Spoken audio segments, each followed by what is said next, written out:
And it's a pretty good return here as he'll get this up to the 29. So out comes this offense to take over for the first time. He'll be led out by a product of the University of Texas, their quarterback, Sam Ehlinger. And he was terrific in the opener, threw 3 touchdown passes and make no mistake about it. He was eager to get right back out and do it again. So I think we'll see him try to test the secondary quite a bit as this game goes on.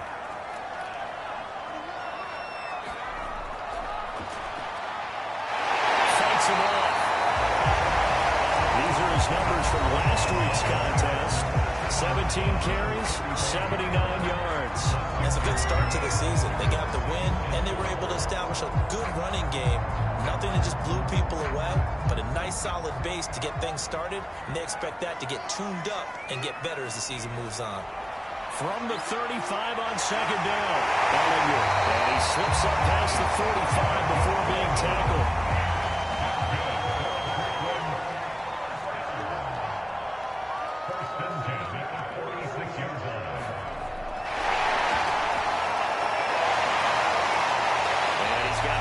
Midfield and into Denver territory. And that's something you have to get ready for defensively because in today's NFL, teams will use their wide receivers on jet sweeps, end arounds. They'll move them back in the backfield and make them running backs. However, this was much more of a trap pass, but effective nonetheless. And I think both guys love it. If you're a quarterback, it's an easy completion. If you're a wide receiver, you get the easy reception and also a chance to try to make a play with your feet. After the incompletion, here now, 3rd and 2. Here's Ehlinger. And he comes back with one complete. And this is going to be another first down as they'll make the tackle at the Broncos' 32-yard line. I know from past experience, before you actually play a game, you visualize what's going to happen. And I don't know anyone who doesn't visualize themselves being in the center of what's going on. That's 3 catches for him here in the early going. He's got to like the way this is started. Absolutely. 3 catches on any drive is good. Opening drive, that's a tone setter.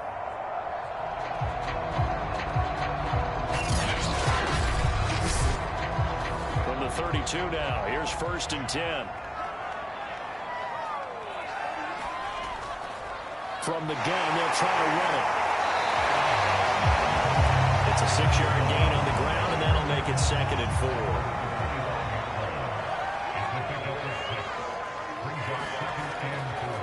Here's a handoff out of the gun. And this won't be enough to pick up the first. A gain of 2, 3rd and 1. Here comes the 7th play of this opening drive. They moved it well, but here's 3rd down. And he'll give it here to his running back. Moving the tackle. And he'll have the first down, getting this one to the 14-yard line. Quite the opening drive march they're on right now. It looks a lot like what we saw in practice prior to the game, doesn't it? You know, because on that last big practice beforehand, you go through your offensive script, you go through your play calling, you go through all the stuff and establish things, and it looks like it's going like clockwork right now for them. There's a 1st and 10 at the 14-yard line. From the red zone now, they'll look to throw. And he will find his man on the end route, complete.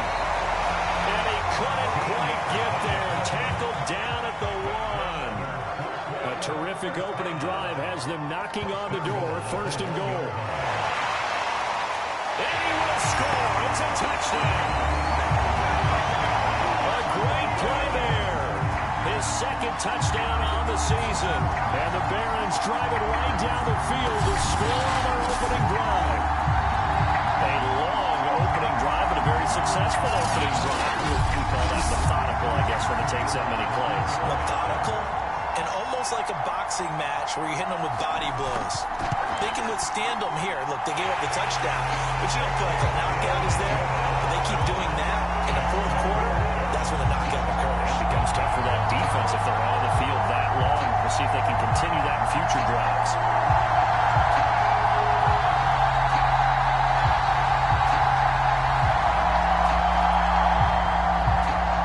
Out is the kickoff unit as they run up and send this one away. This one taken just inside the 10.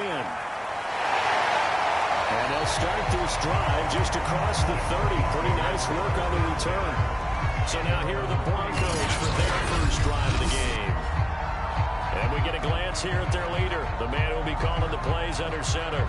Would you say that last week's performance by him, workmanlike in terms of numbers? 1 touchdown, 1 pick, but obviously a loss. Yeah, that's the bottom line for him. All he cares about is how do we find a way to win the game. Maybe leans on a few other parts of the offense, and hopefully springs a receiver or two free. Up that time as he'll be brought down just short of the first after a gain of about 9. The last run got 9. That leaves him with 2nd and a yard.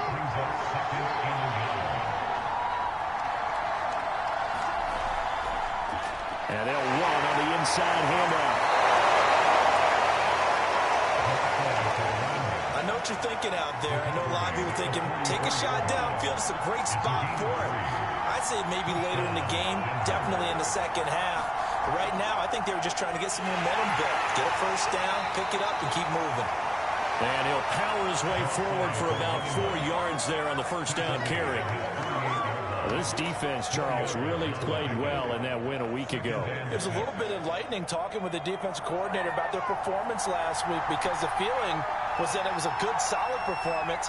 They did what they needed to do to get the job done and get the win, but definitely a few lapses that they're looking to correct. After 7-0 on EA Sports.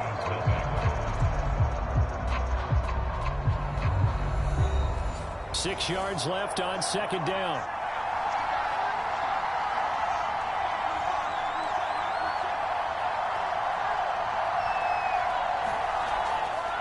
Now a handoff here to his running back. And down he goes at the 49, a 3-yard pickup.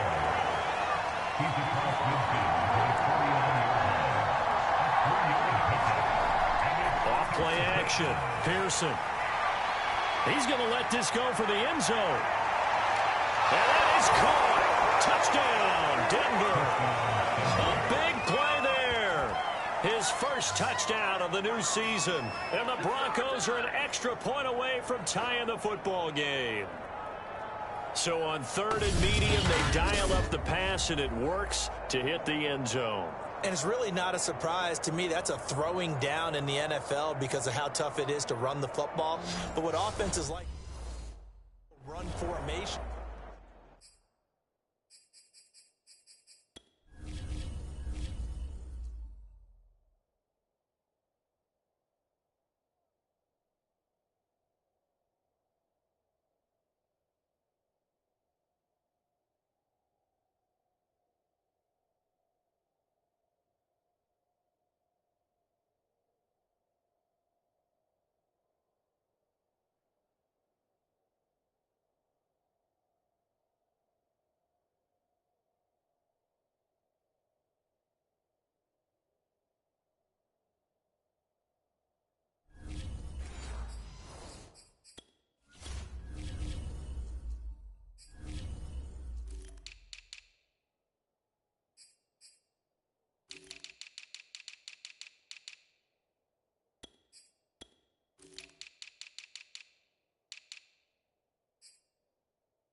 Extra point forthcoming.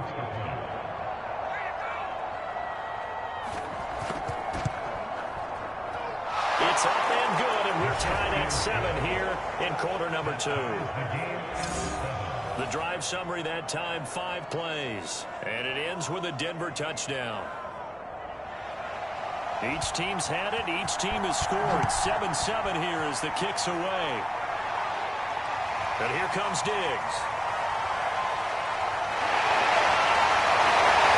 Solid return, pretty good field position. They'll start at the 32. Back onto the field comes this offense, ready for their second drive. Early on, you know, Charles, every game could be called a measuring stick game. But I think when it comes within your division like this, it's a measuring stick game with a little extra intrigue. I would agree with that totally because all division games have a little extra to them. But I like where this game is situated because at this stage of the season, it has that little extra juice. But at the same time, it's not a make or break if this were, let's say, week 15, 16, somewhere in that neighborhood. From the gun, he'll hand this off. And he'll be brought down right at the 45-yard line. His first carry of their second drive, pretty solid. And, of course, remember back to their first drive, really strong throughout that one. Not only is he getting good blocking up front, but how about his vision to find the holes?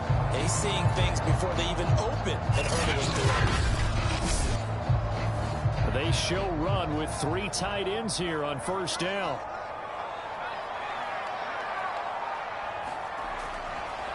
And to give this time to the tailback. And they're well past midfield, just a yard or 2 shy of the 40. 46 yards rushing for him now on just 6 carries to this point. Consecutive plays now where that offensive line has really created a lot of space. And we've seen the confidence rise, haven't we?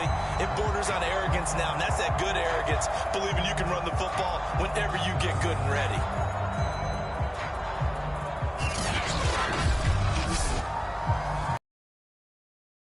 Denver territory at the 41. Now Ellinger.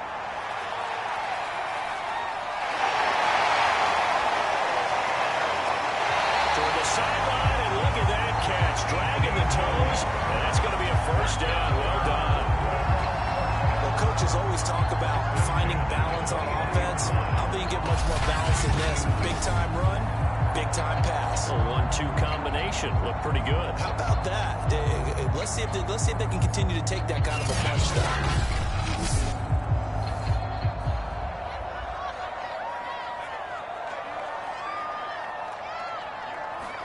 Ellinger to throw on first down. He's to the 10. And this turns into a nice gain with a slide at the end. Partner, he was going through his progressions. Not there, not there. After about the 3rd one, he decided better pull it down and run for it. And he slides down and avoids the hit for good measure.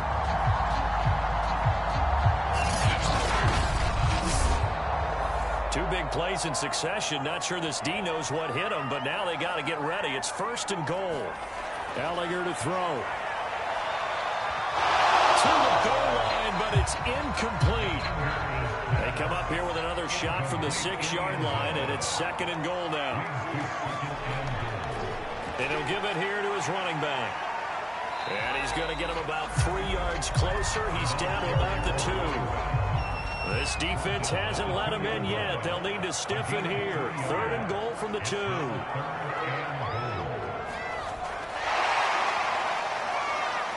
put it on the board. It's 6, a touchdown. A great effort there. His 3rd touchdown now on the year. And the Barons have taken the lead.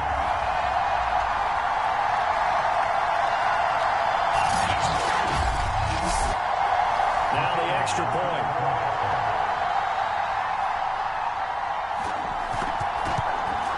And he's got it. It's now a 14-7 ball game.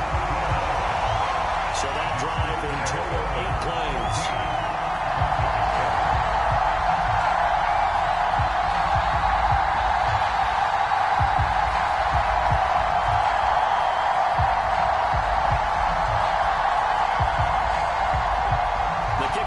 Is out on the field, and they will send this one away. Taken at the goal line. And he'll take it up past the 25 to the 26-yard line.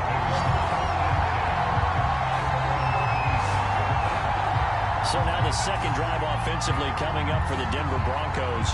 They trail a 1-score deficit, 14-7, as they come up 1st and 10.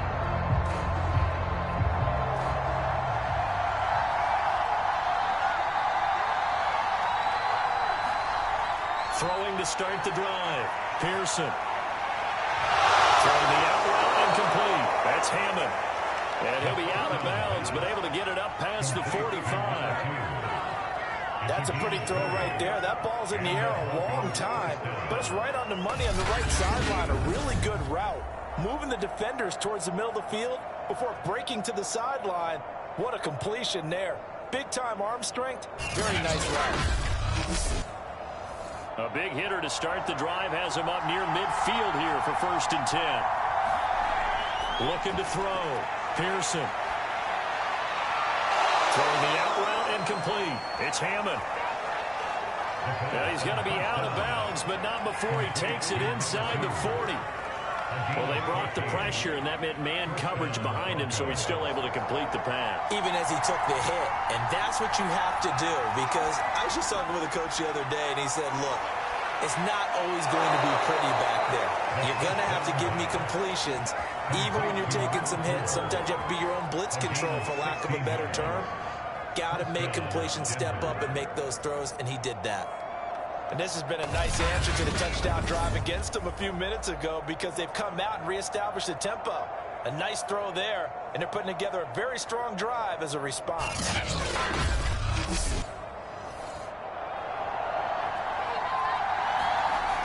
Throwing on 1st down. Pearson.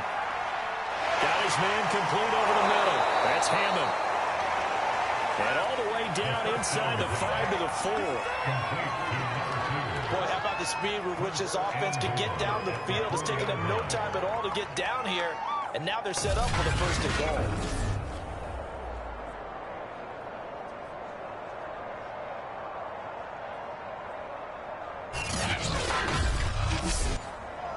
A chance now to get even before the break as they come up 1st and goal.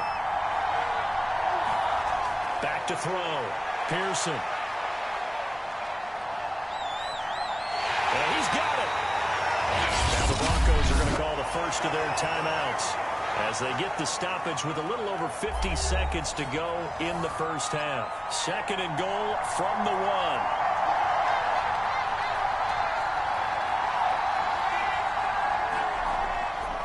They'll try to run this one in. And he'll get in. Touchdown, Denver. A great play there. His 3rd touchdown now on the year. And the Broncos are an extra point away from tying the ball game here in the final minute of the 1st half.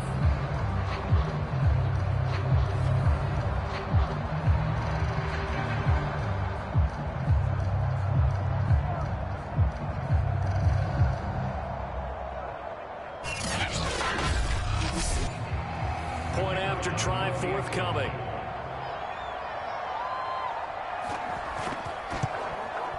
Now we've got a good one brewing. We're all knotted up at 14. A drive that time of 6 plays. And it ends with a 1-yard touchdown run.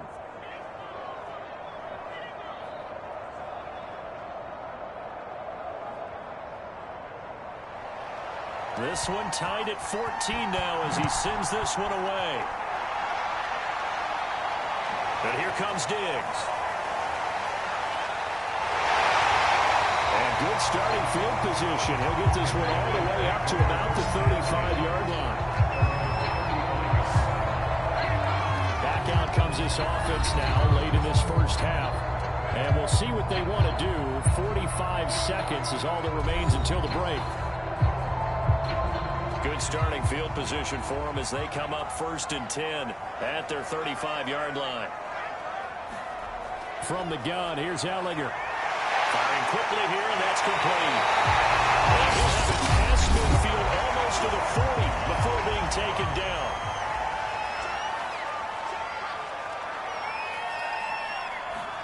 Ellinger to throw on 1st and 10 here. He's got it wide open, complete. He'll head out of bounds inside the 10, working down at the 9. A big play there on the catch and run. And we know this offense has the potential to strike quickly, and they just bit off 2 huge plays on back-to-back snaps. So on the other side of the ball, you've got to go Band of Brothers thought process. No one left behind. No pointing fingers, no accusations. Because if you don't, those quick strikes we just saw, they become long-lasting.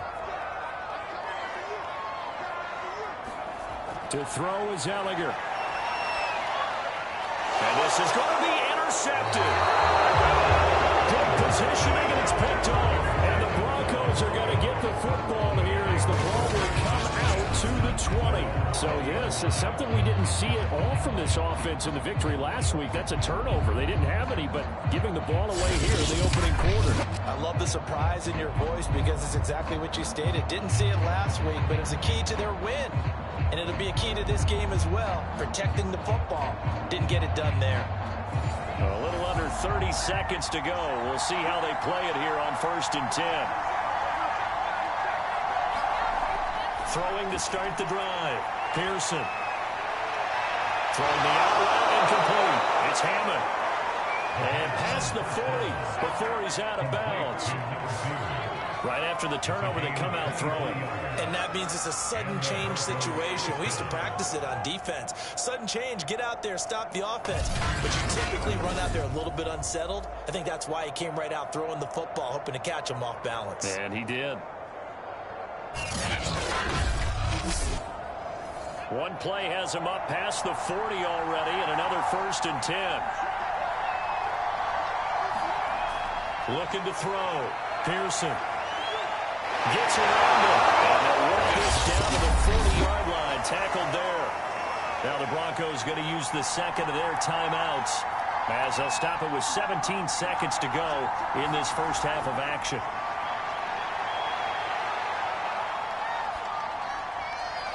Looking left side, and he's got him in. That's Hammond. And they move this all the way down to the 9. Now a timeout. 7 seconds left in the first half.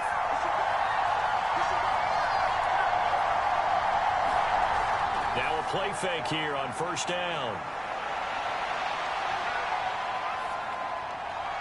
And he's got his man on the out route. So we've hit halftime all even at 14 apiece. As we'll get you down the coast to Orlando for Jonathan Coachman and our EA Sports Halftime Report. Coach. Okay, Brandon, we'll get you back to you and Charles in a bit, but first it's time for a trip around the NFL following an eventful opening weekend. Let's see what's happening in Week 2. We'll begin up at U.S. Bank Stadium in Minneapolis. And in the second quarter, it's the Vikings who are out on top. The Vikes played well a week ago. They're doing it again as they try to run their mark to 2-0. From there, we're off to check out another game. And you can see, currently they trail in that ball game.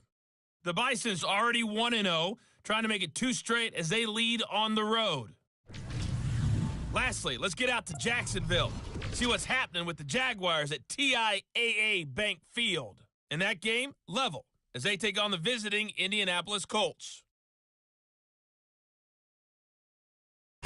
Meanwhile, in our game, no shortage of offense as each team has been able to move the ball effectively. Will the defenses show up in the second half? To find out, we give it back to our commentators, Brandon Cotton and Charles Davis. Okay, Coach, adjustments likely going to play a big role in this third quarter in what's been a tight contest so far. And ready to get the party started for the second half. It was an even first half, all tied on the scoreboard. Oh, good return up past the 30.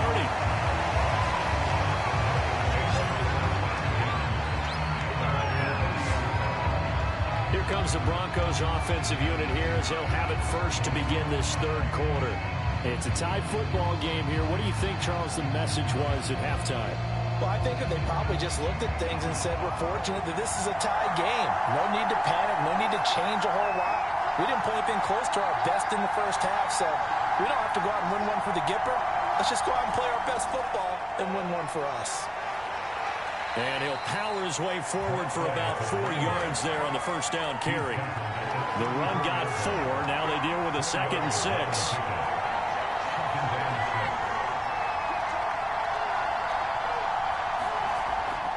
They'll keep it on the ground.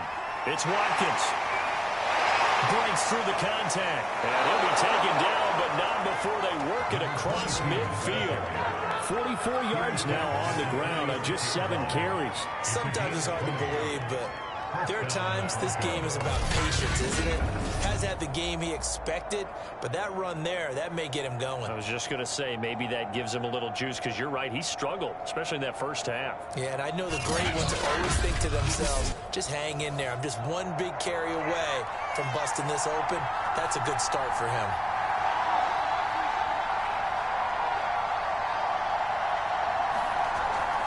They'll run on first down. Watkins, he'll lose a yard there, and it's 2nd and 11.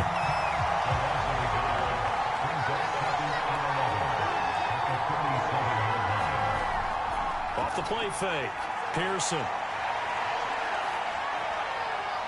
Wide open receiver, complete. And they'll wind up getting this one all the way down inside the 20. It's a big play there for the Broncos. Oftentimes now, offenses aren't nearly as precise as days gone by. They just tell receivers, find an open patch of grass and let the quarterback find you. And that's exactly what they did on that play.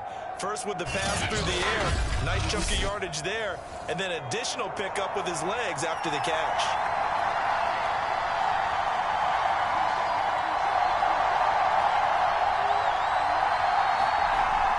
On first down, it's Watkins.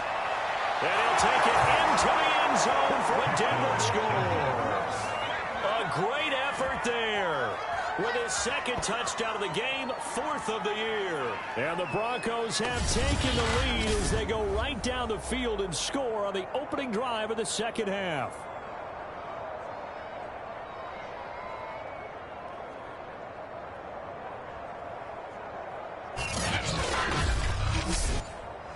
Out comes the kicking team here for the extra point. It's up and good, and that'll make the score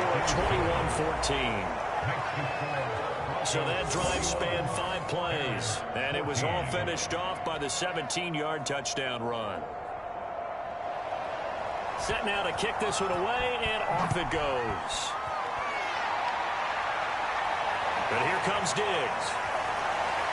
Now a crease here as he's past the 30. And all in all, pretty solid return. Nearly got it to the 35. They'll mark him down officially at the 34.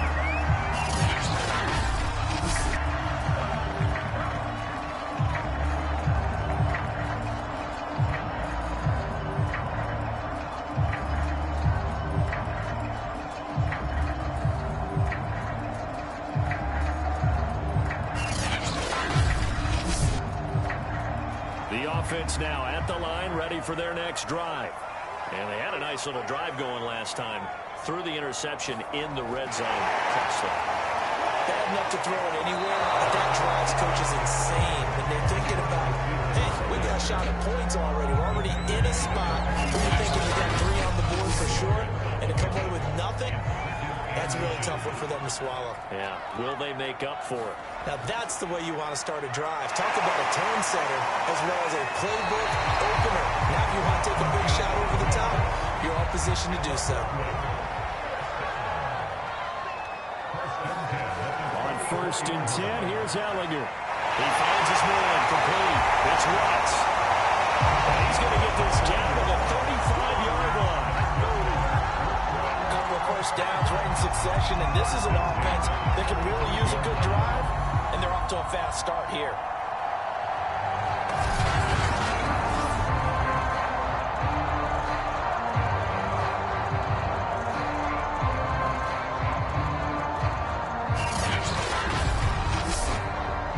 So a 1st and 10 now in Denver territory at the 35-yard line.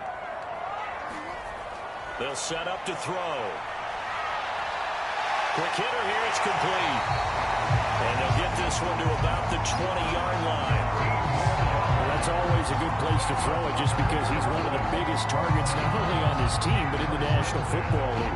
And you and I both know the quarterbacks love these large-body tight ends, and why not? Nowadays, they're really wide receivers who are just taller and have a little bit more weight. These guys catch the football, make big plays downfield. In the old days, we wanted them to block. Now coaches want them to catch the football first. Now a handoff here to his running back. And he'll take this inside the 20 and down to the 18. 2 yards on the pickup there. It'll be 2nd and 8. That's a good play by the guys on the defensive side of the ball. Held him to a gain of 2. And that changes the playbook a little bit now for the guy calling plays. 2nd and 8. Now he's got to probably think about going to the air instead of maybe staying with the ground game. 2nd and 8 coming up. Looking to throw. And a quick throw here. That's complete. And all the way down inside the 5 to the 4.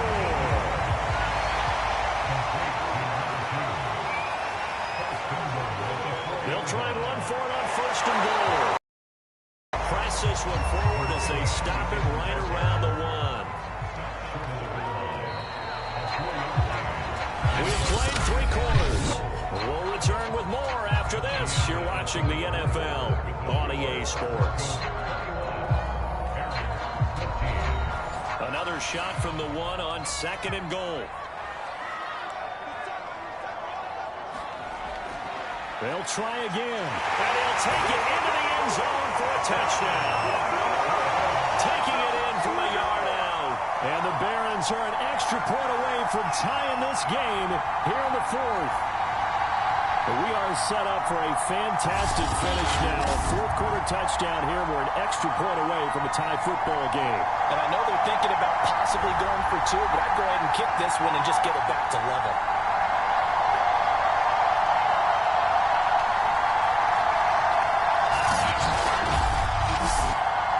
Extra point attempt here still to come.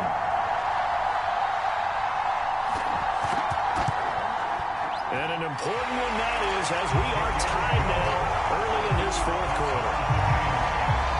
So that drive goes 8 plays, and it ends with a 1-yard touchdown run.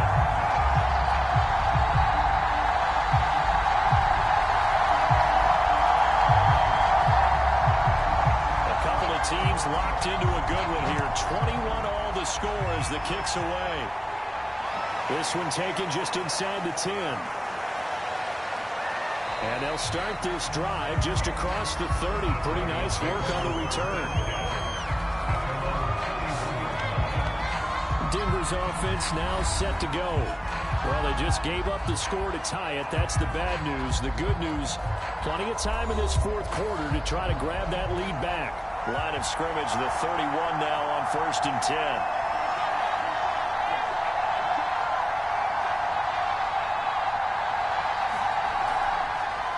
Hands it off out of the gun. And he'll work this one up to about the 38. So they'll come up after the gain of 7 on a 2nd and 3.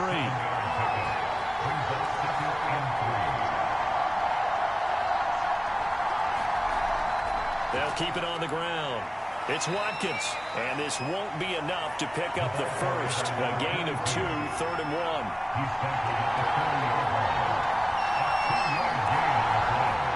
Play action. Pearson. Oh, he's got a man wide open, complete. And they'll get this well past midfield before being stopped just before the 35. And partner, in a tie game in the 4th quarter, you and I both know in the NFL, that's when you lean on your stars. And he came through with a nice catch right there.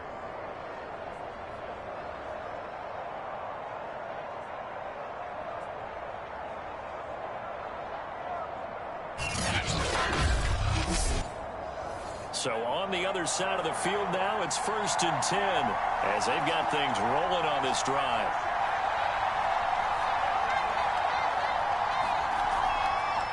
From the gun, they'll try to run it. And he'll be brought down at the 27-yard line. Options galore here, 2nd and a few inches.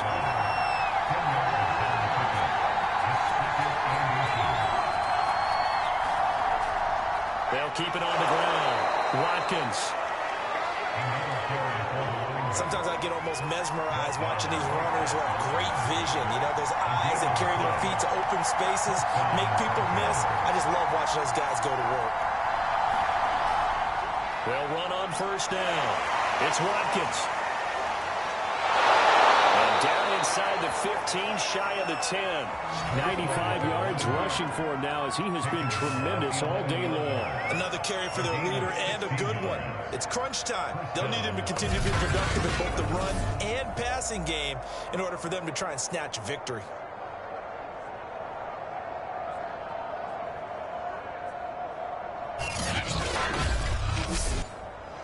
Now a 1st and 10 at the 11.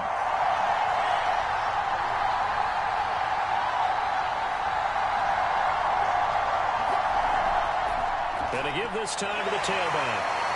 And he'll be brought down here at the 3-yard line. Getting down to the good stuff. All tied with 2 minutes remaining on EA Sports. So it's Bronco football as we get you reset here.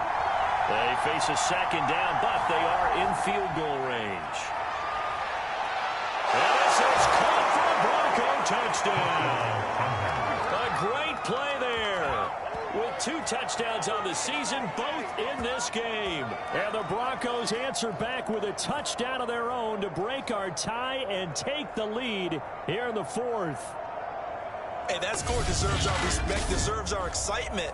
But I'm looking at the clock, and I'm thinking, there's a long way to go in this one. Ideally, they would have liked to milk a little bit more time off. Now, on the other sideline, you start to get the crew together and say, this is what we practiced the 2-minute drill for, right? Yeah, you hope you've been in that situation before, and if you haven't, you just have the confidence, hey, let's go down there and get this thing done. But, boy, that's a big score right there to give them the advantage. Important extra point up and through, and they will take a 7-point lead.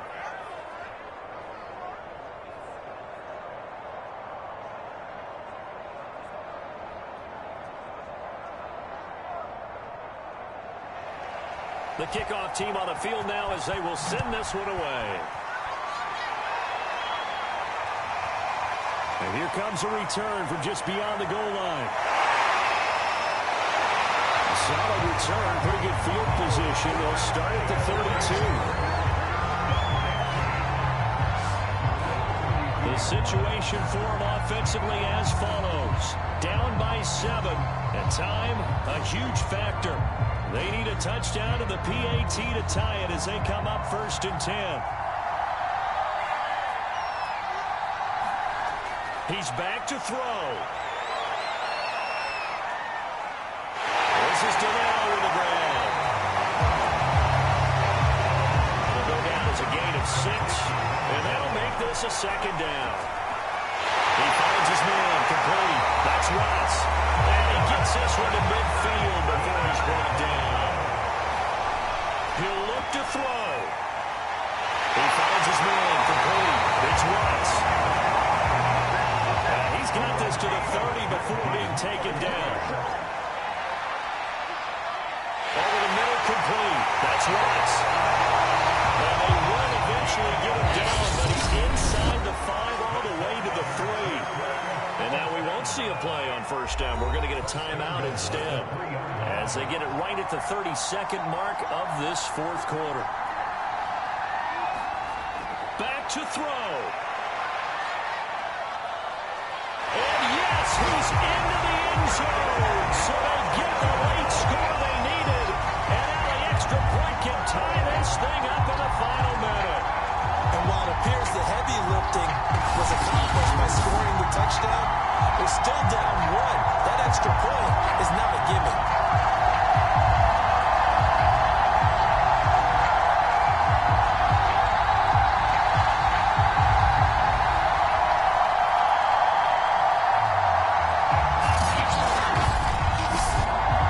Extra point attempt to come here.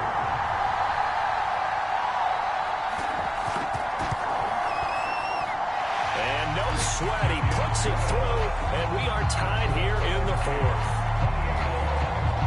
5 plays there on that drive. And the touchdown at PAT mean we are tied here in the final minute of play. So right back to square one, tied at 28 as he kicks it away. From the 6. And a nice return sets him up pretty good here right at the 30-yard line.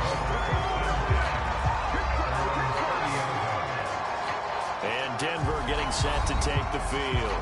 They have a little bit of time here to get into field goal range. Not much. A tie game, you don't want to do anything crazy, right? I agree with you on that one. Risk reward, okay?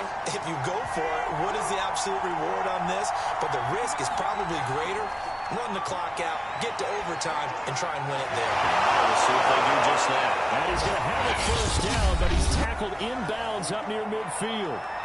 Now the Broncos are going to call the first of their timeouts as they stop it with 14 seconds to go in the game. And past the 35, he'll be dropped a yard or two shy of the 30. And we've got a timeout. 9 seconds remaining. And now this game's going to come down to the right leg of their kicker. And we've got a timeout. 9 seconds remaining. And now it all rests on the right foot of their kicker. His first attempt of the afternoon, and it's for the win. And his kick is right there. It's good. And it's celebration time on that sideline as they have taken the lead in the final seconds.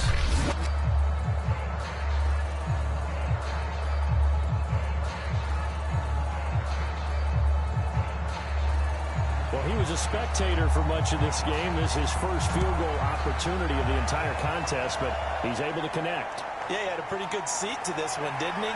But let's face it, all kickers that you and I know, they want to contribute. They want their opportunity, and he seized his. The offense back out there at the line, ready for their next drive. Look at the clock. Everyone knows the situation. Probably time here for one final play. And we know what that play is going to be. There's got to be some sort of Hail Mary, throwing it towards the end zone and hoping someone can catch it or catch it off of a tip. Think back to 2015. Didn't we see Green Bay pull that off twice in the season? Once in the regular season, once in the playoffs. So stranger things have happened. It'd be interesting to see what the defensive strategy is about who they put on the field to try and knock that ball away. Well, going into the final play of this game, they knew that they needed some type of a miracle there at the very end, but they couldn't get it done. However, we were treated to really a spectacular affair. Even though they didn't finish it off, you're exactly right. They took us down to the last play. We're still, you're wondering, could it happen? Possibly, even though we both knew it was a long shot. So for Denver, they did what they needed to do. They split their first two road games of the year. And they'll have another road date next week with the Carolina Panthers.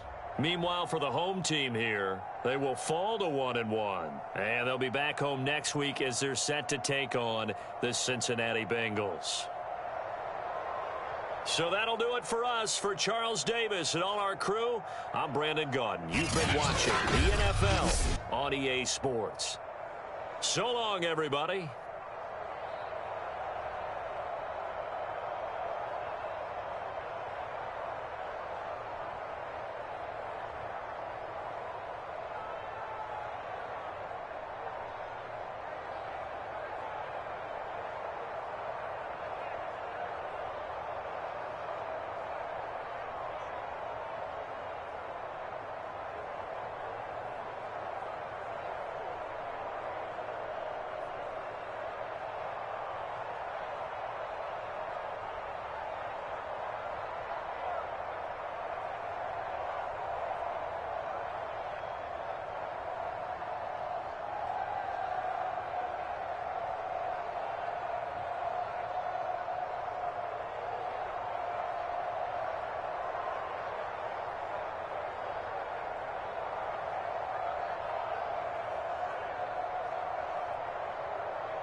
today.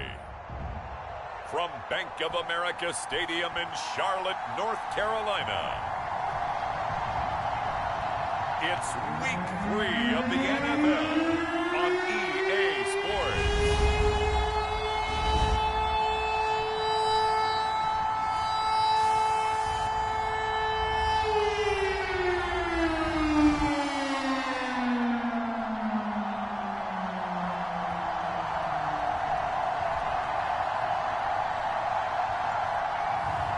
It's the Carolina Panthers taking on the Denver Broncos. Just a spectacular afternoon for football here in the Tar Heel state of North Carolina as EA Sports welcomes you inside Bank of America Stadium in uptown Charlotte. Just a few moments ago, this building was shaking as the Carolina Panthers emerged from the tunnel here in Charlotte. They are ready to go as the Panthers are set to match up with the Denver Broncos.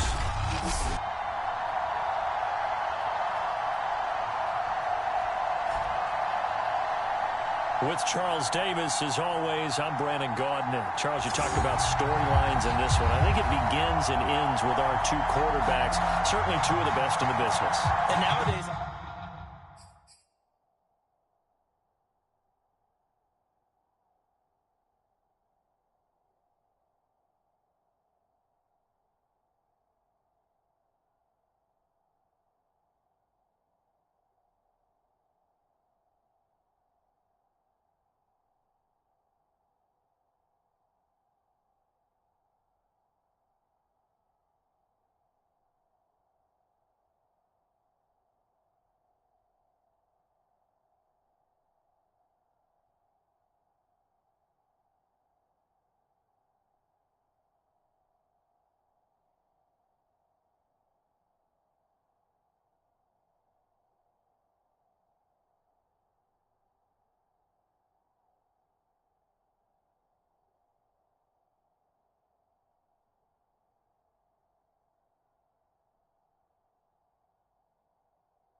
Two 1-1 teams here, each looking to move over 500, and we're underway here in Week 3. And he opts to not bring this one out. The first drive will start at the 25. So here are the Broncos now for their opening drive. And they'll be led out by the guy under center, Charles.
Up past the 30 to the 31.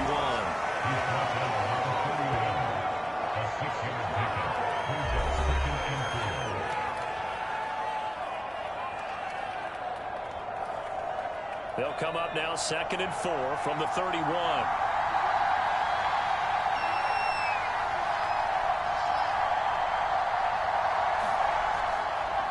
And he'll give it here to his running back. Quick burst there, and he nicely bit off a pretty decent gain.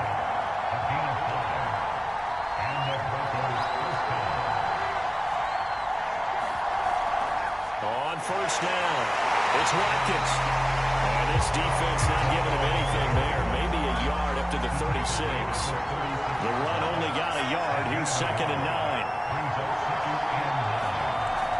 Off the play fake. Pearson. Going down the middle, and it's complete. And he'll be taken down, but not before he works it past the 50. And that's a more than acceptable read right there because it's zone coverage, so timing is everything. This time he waits for his man to come open, puts it right on him, and they pick up a first down.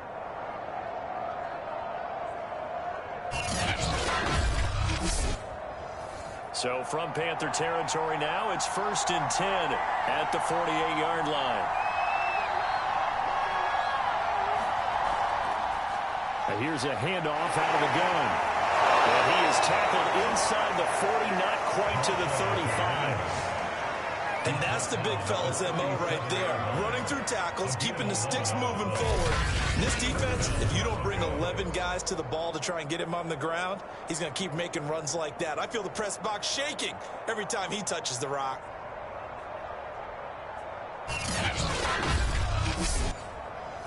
Line of scrimmage, the 37 on 1st and 10.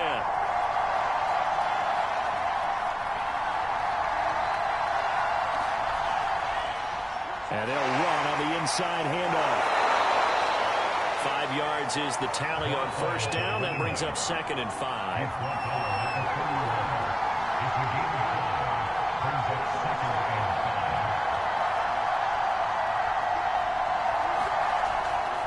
Now a handoff here to his running back. Still a couple yards short of the first as the 3-yard gain brings up a 3rd down.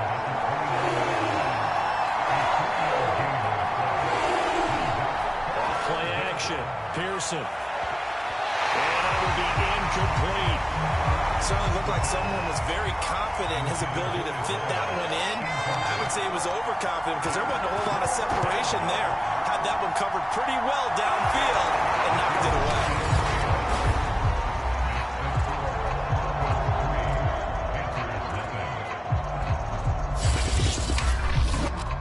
So the opening drive does yield points, maybe not the 7 they wanted, but they'll take the 3. Accumulating first downs does not go up on the scoreboard, but it does go into the DNA of the team that's trying to establish itself to start a game. That has to feel pretty good for them. They'll take the 3. Yeah, they had 3 first downs and 3 points. So here are the Panthers now for their opening drive. And a glance here at their quarterback standing 6'3". Would you say that last week's performance by him, workmanlike in terms of numbers? 1 touchdown, 1 pick, but obviously a loss. Yeah, that's the bottom line for him. All he cares about is how do we maybe leans on a few other parts of the offense and hopefully springs a receiver or 2 free. He's tackled a yard short of the marker. Good gain of 9 on 1st down. This defense for the Broncos, much improved from week 1. They were terrific last week in getting their guys their first win of the season. Yeah, what stood out to me on tape, the way they were flying to the football. So that tells me that they've got all their assignments down, and they're playing with extreme confidence.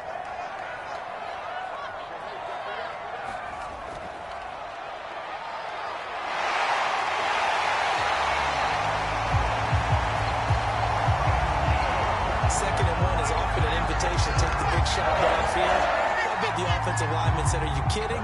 We just get on our backs and let's go get the first down. They love being physical. Off the play fake. McIntosh. And the coverage terrific there as that's knocked down and incomplete. So after the incompletion on 1st, now 2nd and 10. And to give this time to the tailback. And 3 yards there takes him to the 45. Pretty good little 2-play sequence there. You force the incompletion, then a very short pickup. Yeah, now maybe bring in an extra defensive back or 2 because you want to try and defend on 3rd down. They like to play those nickel or sub packages, don't they? On 3rd down, McIntosh. And that is incomplete. So the defense able to get off the field here on 3rd down. And it's one of the goals of the game. They've got to be effective on passing downs. It's one of the few things defenses chart. How did we do on 3rd down? That's a nice start for them in this one. The Broncos onto the field, ready to start their next drive. They've got a 3-0 lead and the football as they start 1st and 10. From the gun, he'll hand this off. And he's going to be brought down on what will be the final play of this first quarter. 3-0 after 1 on EA Sports.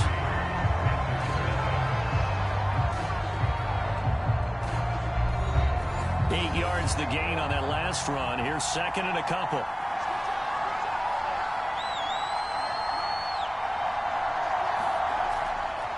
And he'll give it here to his running back. And he'll be brought down right at the 45-yard line. 48 yards rushing now on 8 carries for him so far. We use the word relentless a lot with guys who are aggressive on the field. In this case, it really fits, doesn't it? How about his ability to break tackles and his feet never stop moving?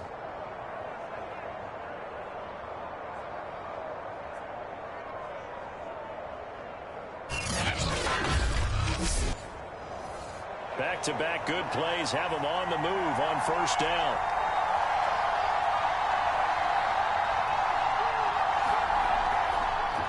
Hands it off out of the gun. And he's going to have a Broncos first down. His good running gets him to about the 44. What makes a draw play like that successful? Well, we did see where he made the first wave miss, and that was a big part of it. But a lot of it is just being actors back there, making the defense think it's going to be a pass.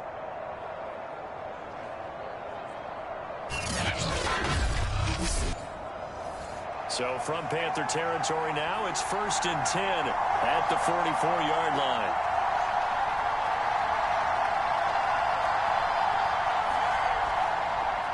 From the gun, they'll try to run it. And they see right through that defensively as he'll be hit and taken down in the backfield.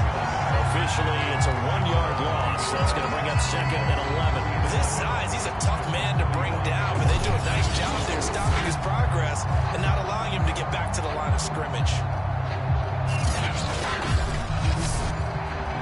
Looking at a 2nd and 11 now after the loss.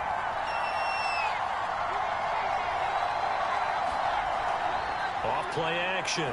Pearson. He finds his man. Complete. It's Hammond.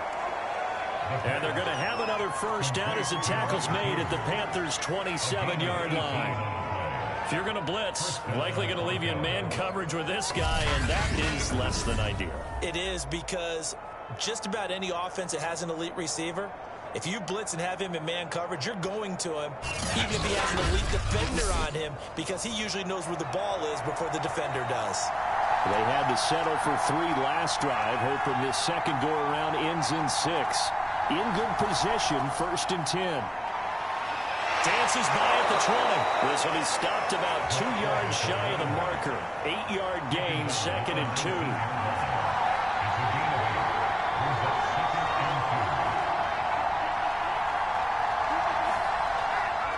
On 2nd down now.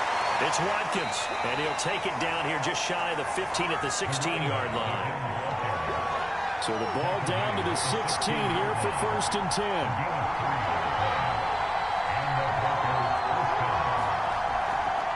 Now a handoff here to his running back. And this will leave him a yard short. Nice pickup of 9 yards on first down. Here's 2nd and 1 now from the 7.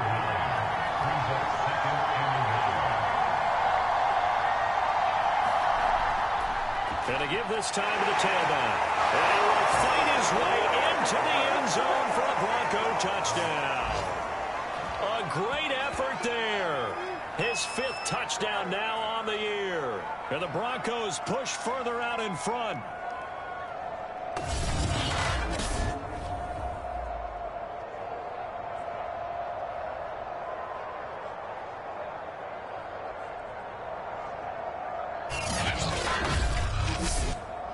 Point after here coming up.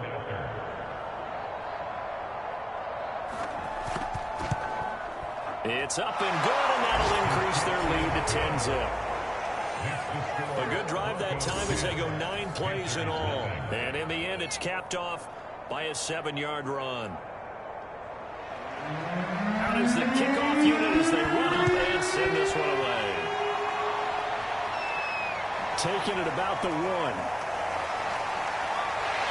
And he's up across the 25 and down at the 28. The Panthers coming back out onto the field for their second drive. Nothing for them yet from an offensive standpoint, down 10-zip as they come up 1st and 10.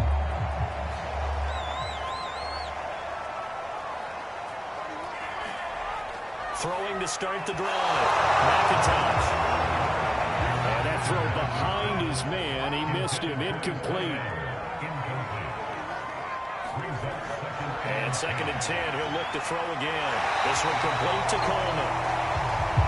And he gets this one just shy of the 40. They'll mark him down at the 39. And we'll find Davis. That's complete. And he'll take this to the other side of midfield before going out of bounds.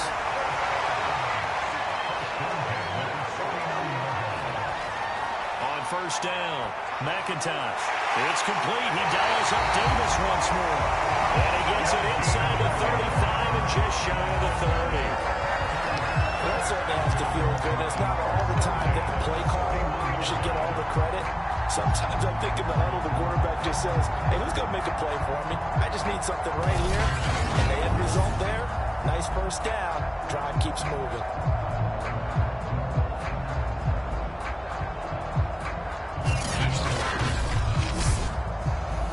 1st and 10 here, and you know, if they could just get 3 out of this, something about whittling it to a 1-score game at half that might provide a psychological boost. And that one off the mark behind him, incomplete. They've given up a few 1st downs on this drive, but getting the incompletion there, that should give them something to build on and maybe turn the tide. An incomplete pass on 1st down, that leads to a 2nd and 10.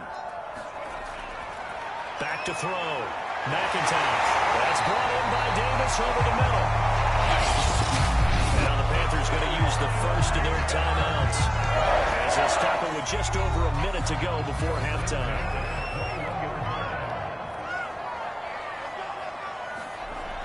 On 1st and 10, McIntosh. Incomplete pass. That'll stop the clock here with just under a minute to play in half number 1. To throw again, McIntosh. And they'll get this down to the 10. The Panthers going to use the 2nd of their timeouts as they get the stoppage with a little over 50 seconds to go in the 1st half. So not quite a 1st and goal. It's 1st and 10 from the 10. Touchdown. A great play there. His 2nd touchdown on the season. And the Panthers are on the board here in the final minute of the 1st half. The way this one was going, you just got the sense they needed something before half. They've at least got something on the board now. Still trailing, but a good sign. That takes me back to our preseason tour of NFL camps. You remember we talked with that one coach who said his emphasis this year was scoring in the last 2 minutes of the half, heading into the locker room. This hits it right there. Take that momentum, take that good feeling, and take it to the locker room, regroup, and start over. They got it here. They did indeed, and a lot of football, a full half to be played. Extra point right down the middle, and the lead is down to a field goal.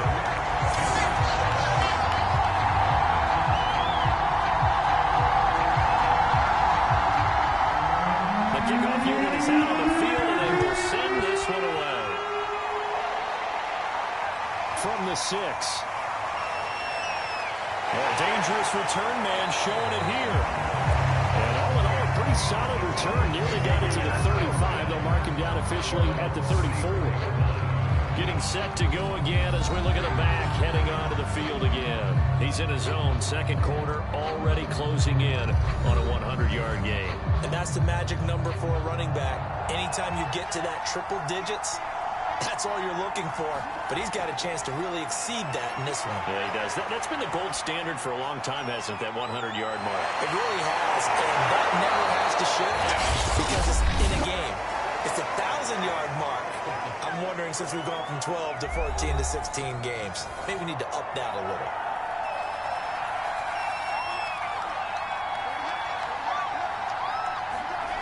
Throwing on 1st down. Pearson. That's into a crowd and intercepted. Picked off at the 39. Return stops just a few yards shy of midfield. He'll spot the ball at the 47-yard line. Well, Charles, if so close to halftime there. You throw the interception. Not only that, you do give it to them in plus territory as well. Yeah, they were pushing real hard to try and get something more on the board on their side of the ledger right before the half. Looking at it with 20/20 hindsight, though, might have been better to hand it off a few times, hoping to get something to break instead of putting the ball in the air and, of course, putting the ball in jeopardy. Good starting position for the Panthers as they come up 1st and 10 on their side of midfield at the 47. Throwing to start the drive. McIntosh. He'll get this one complete to Davis. And he goes down, but not before getting us inside the 25. A big connection on that one. 30 yards.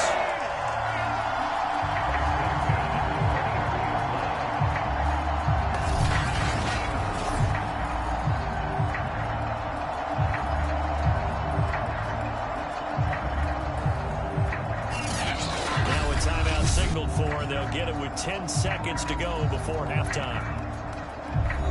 So even though it's first down, here's the field goal unit on now to try to get 3 before halftime. From the right hash, this from an even 40 yards out. And his kick here is good. That will tie things up as we head toward halftime.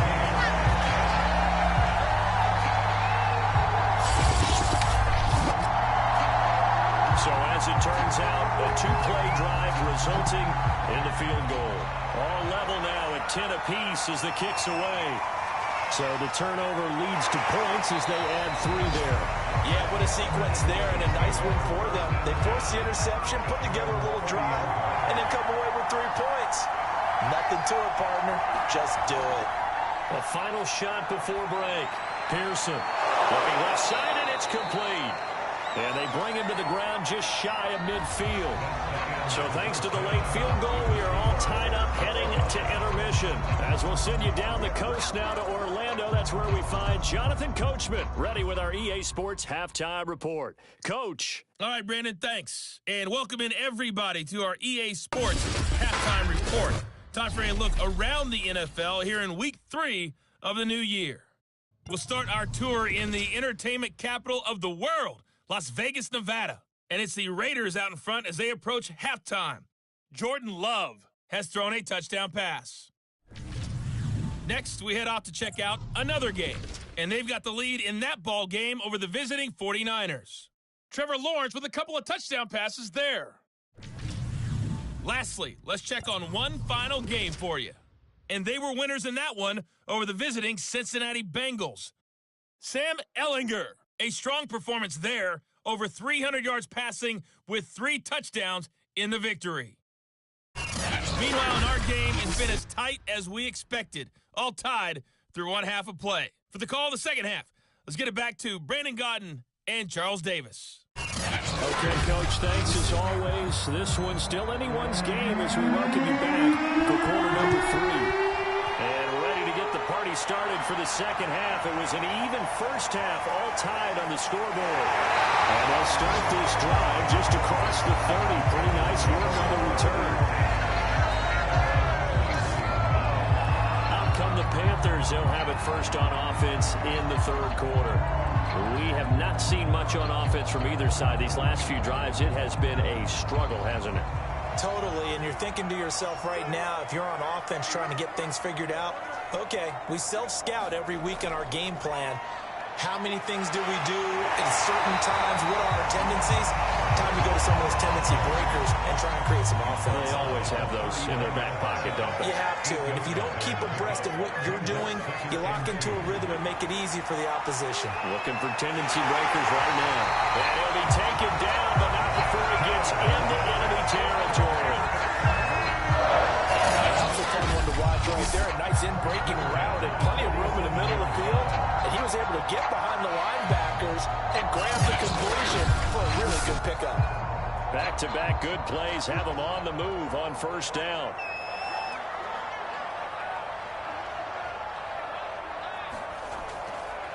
And here's a handoff out of the gun.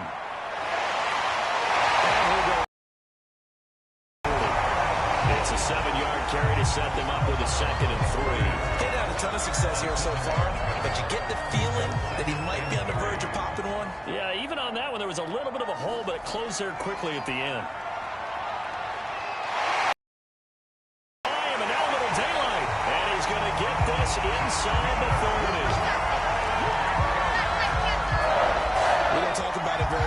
sometimes there's a dip in intensity when you start the second half, which can manifest itself in some sloppy tackling. How about right there? He ran right through that weak tackle attempt.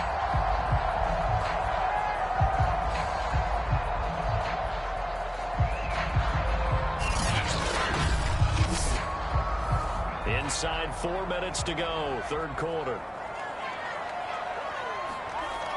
Off the play fake, McIntosh. Completing it to the right side, Johnson. And inside the 20 before he's brought down. So the ball down to the 16 here for 1st and 10. And he'll give it here to his running back.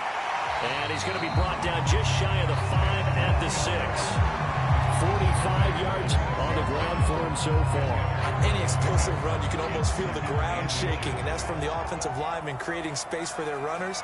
I had an old coach tell me before, he always told his runners, run around the offensive line in pregame. Get used to the ground shaking so you don't trip and fall when it happens in a game.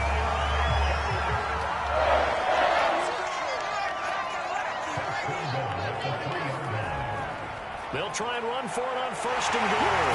And that's it. This into the end zone. Touchdown, Carolina. A great effort there. His 5th touchdown now on the year. And the Panthers have taken the lead. And he was excellent on that drive. He deserved to be the one to get across the chalk. Oh, I agree with you totally. A workhorse on the drive. And how about that last decisive run to punch it in?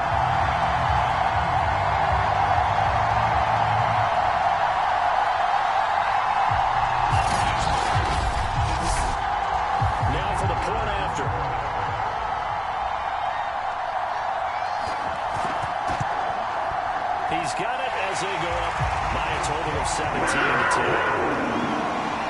So that drive takes him down the field in 8 plays. And it ends with a 3-yard scoring run.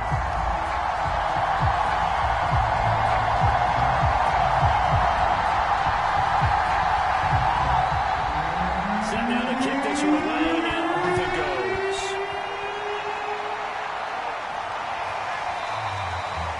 And he'll just sit on this one as their drive will start at the 25. So now a look at the Broncos as they head back out there for their first possession of the second half.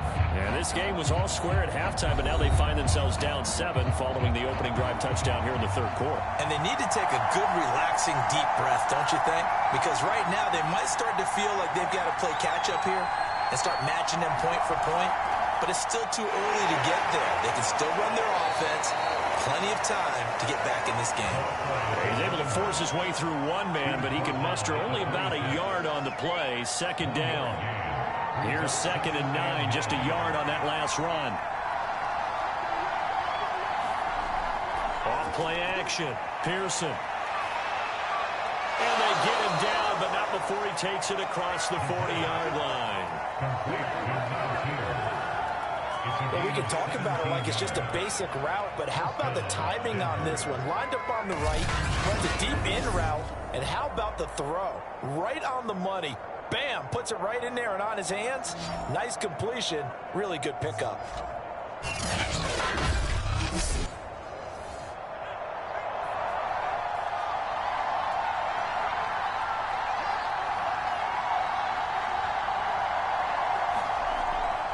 They'll run on 1st down. Watkins. And he'll be corralled out across midfield down to the 45.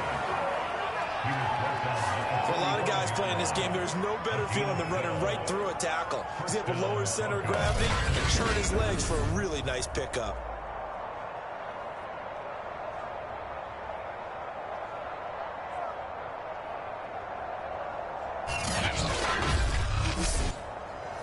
So from Panther territory now, it's 1st and 10 at the 45-yard line.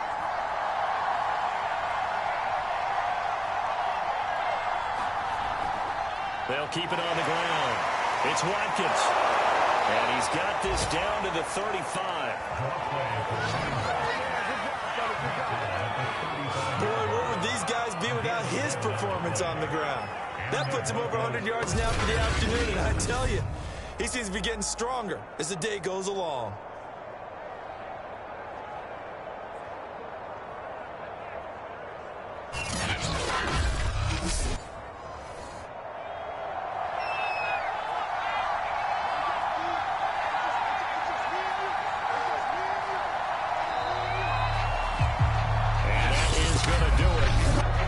Third quarter of action. You're watching the NFL on EA Sports. The drive continues as they search for a tying touchdown. Here's 1st and 10. Looking to throw. Pearson. Got a man over the middle, and it's complete. And inside the 20 before he's brought down. I like the design that we're seeing right there. This is what they need. Down by a touchdown here in the 4th. They just need to keep working their way downfield. And when they see openings, take their shots.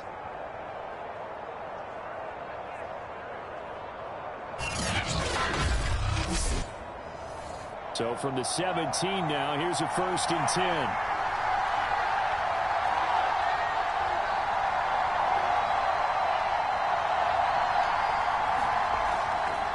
Now a handoff here to his running back. And able to break one tackle, but then quickly brought down. But a nice little gain. The last run got 6. Now 2nd and 4. They'll keep it on the ground. It's Watkins. And he's going to be brought down just shy of the 5 at the 6. A looming decision to make on the conversion, down 7, but first things first, they need to score as they come up on 1st and goal. And to give this time to the tailback. And he is into the end zone for a Denver touchdown. A great play there. With his 2nd TD of the game, his 6th on the year. And the Broncos are an extra point away from tying this game here in the 4th. Well, we have seen the stiff arm get a bit of renaissance here in recent seasons, and that was pure strength there as he forced his way into the end zone. And when you think of guys who use the stiff arm so effectively, I go back to guys like Earl Campbell, Walter Payton, some recent guys like Marshawn Lynch. Let's go to the Wayback Machine. Bronco Nagurski, he dealt out a wicked stiff arm. Don't forget the extra point. It's up and good. And, partner, we've got a tie game here in the 4th.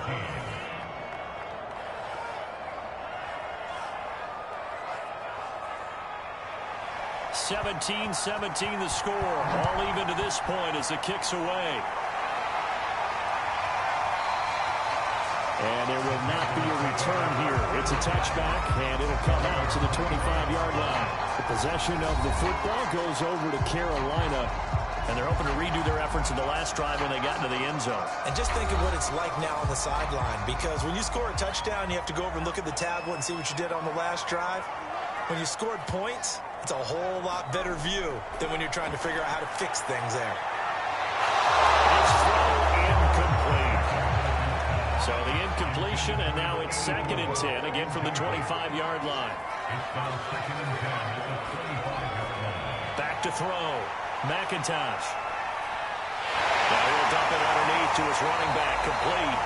And up to the 35 before they're able to knock him down. Ball up to the 35 now as they come up on 1st and 10. And he'll give it here to his running back. 58 yards rushing for him now to this point. A good run, got 7 on 1st. Here's 2nd and 3. Now a handoff here to his running back. And taking it across midfield and just shy of the 40.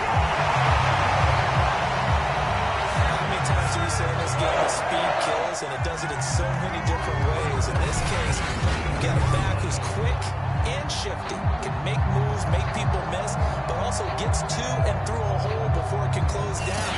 That's some of the benefits of that speed, not just outrunning people in the secondary, and that led to a really nice game.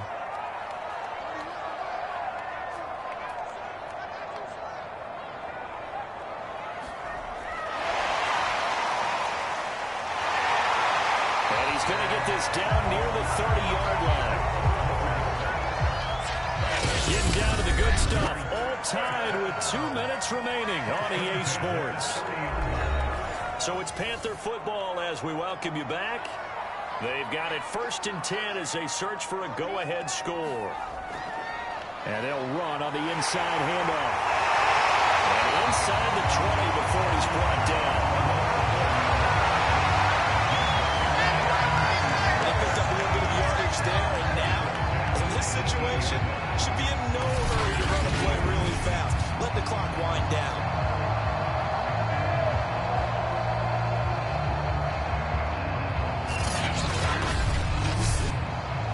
So from inside the 20, here's 1st and 10 at the 18. And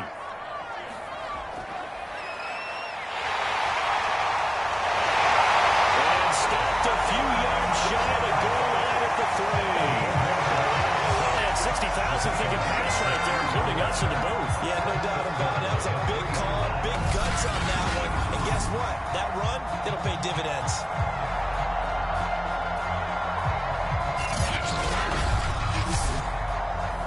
Game-winning field goal would be a chip shot from here. Let's see how they play it on 1st and goal. They'll try to run this one in. And he is in.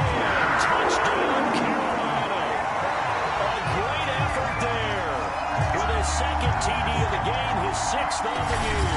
And the Panthers answer back with a touchdown of their own to break our tie and take the lead here in the 4th.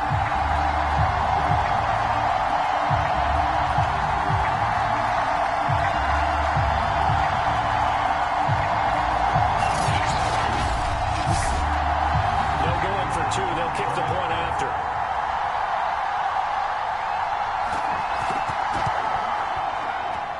And they will take a 7-point lead now. So that drive in total 8 plays. And it ends with a 3-yard scoring run.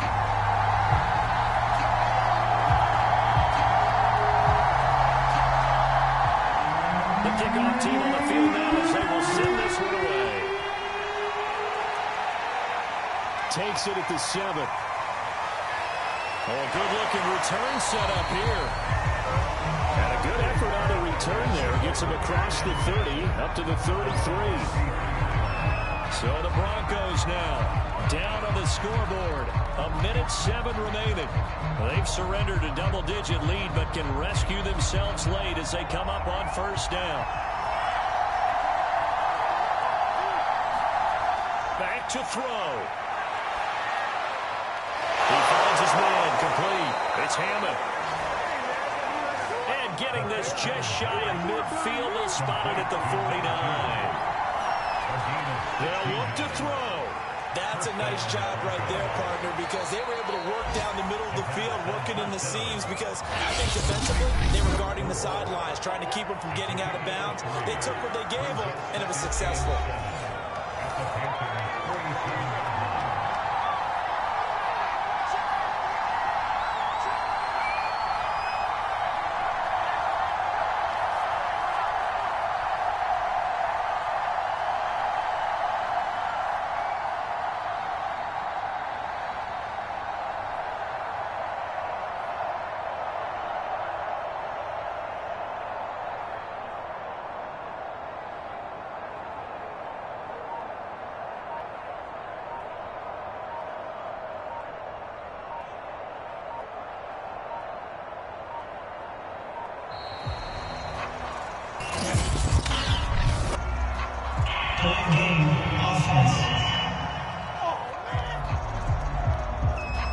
And that'll set them back 5. Still second down.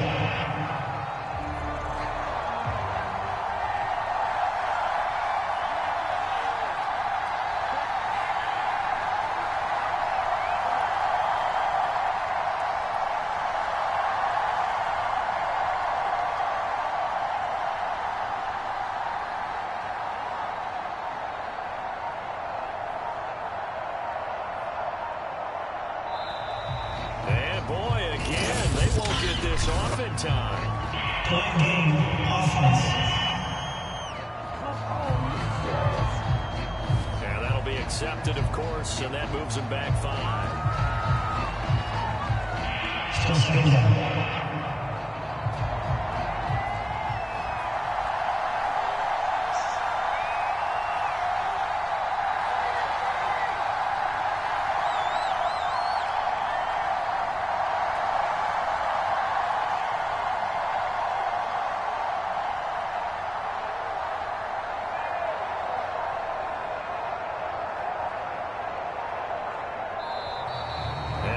again. The play clock's going to run out on him. Play game offense. That's going to set him back 5 yards. Still second down.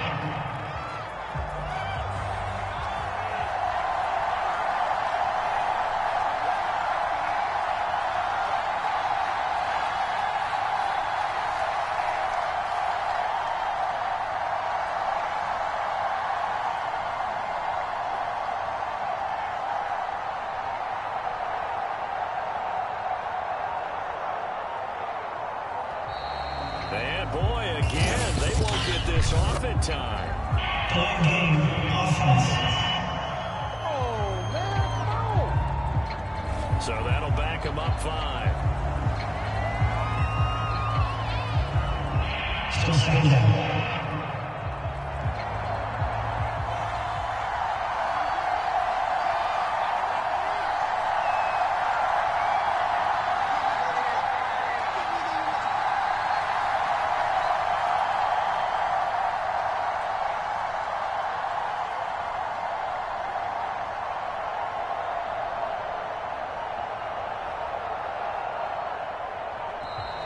And now again, the play clock's going to run out on him. Play game offense. So this will be accepted as it moves the offense backwards. Still second down.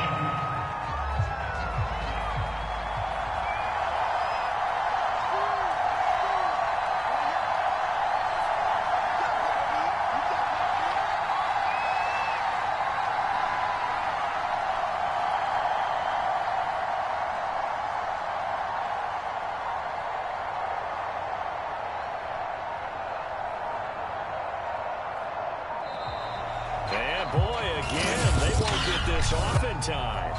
Play game offense. So that one will be accepted. Still second down.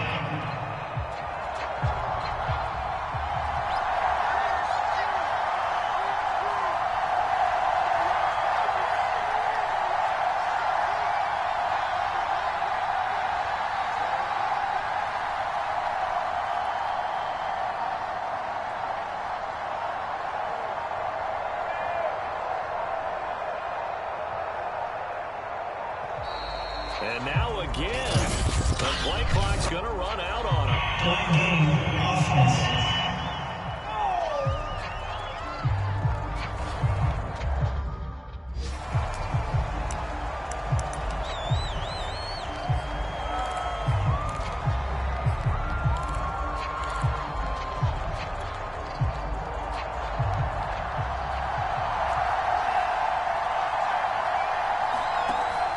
Off the play fake. Pearson. Now a desperation throw deep downfield. And that's caught inside the 35. And he takes it down deep into enemy territory. A huge play there for Denver.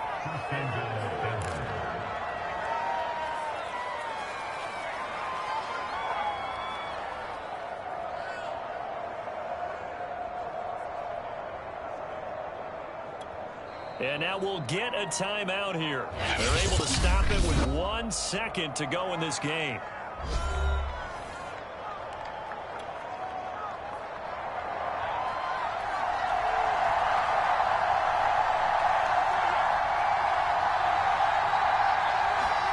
One final shot. They'll look to throw. And he's in for the touchdown with the clock reading triple zeros.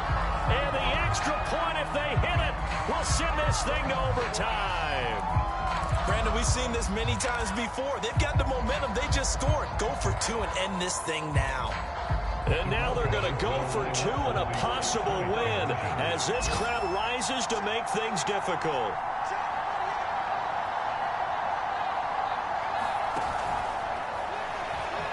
And he is in. The call works, and they have won the football game. So let's let's recap. How about the guts in this one? You score on the final play. Thought they were just going to try the PAT and tie it, send it to overtime. Charles, they went for 2, and they won it right there. Well, the book, right? You know the book that everyone plays by, right? Yep. That mythical book says, kick it, get to overtime, you're covered. If you don't and you go for 2 and you don't get it, your job could be in jeopardy. But sometimes people just know their teams. They may have felt like they were out of gas. They had to have it now, and they did it and got out of there with a win. So for the Broncos, it's back-to-back victories now after the Week 1 defeat as they move to 2-1. And they will head back home next week. Meanwhile, for the Panthers, they'll fall to 1-2. And they will try to get back in the swing of things next week on the road. So that'll do it for my partner, Charles Davis, and the best darn crew in the industry. I'm Brandon Gaudin. This has been a presentation of the NFL on EA Sports. Till next time, we say so long from Charlotte.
today. From Empower Field at Mile High.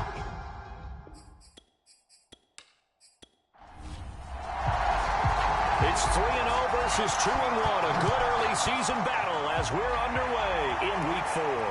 Takes it at the 7.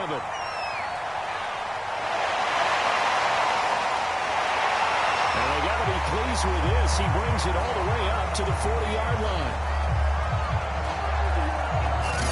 So here are the Broncos now for their opening drive.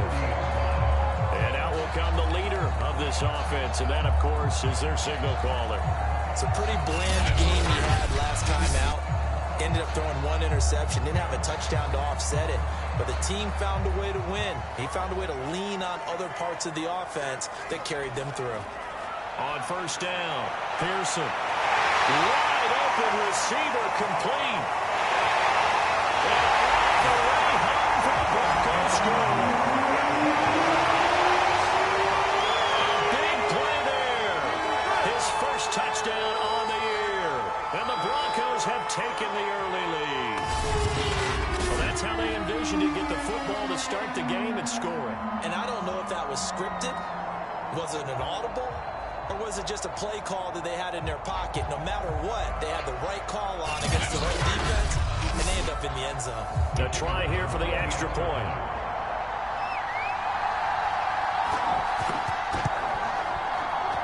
And he's got it. 7-0 Broncos. They certainly made quick work of that. Ultra quick work. One of the fastest drives you'll ever see. Just one play resulting in the touchdown. The kickoff unit as they run up and send this one away. And it'll come out to the 25 as he will not attempt to return. So out comes this offense to take over for the first time. They're led by the #1 overall pick of the 2021 draft, Trevor Lawrence. And the tendency for most of these guys is to want to match things right away because they have a lot of confidence in their talent too. They just saw a big strike against their team, and you know they're thinking to themselves, I can get this back right now on one play. Well, if it's there, you take it, but otherwise, just go ahead and calm your team down. Run the offense, get things going, and see how things settle in. The numbers for him from a week ago: 5 catches, 55 yards, and a touchdown. And I'd certainly expect them to use him quite a bit because he runs excellent routes, has good hands, and knows how to get open. There's a throw over the middle. It's taken in by his tight end. And down he goes, but he takes it up to the 40.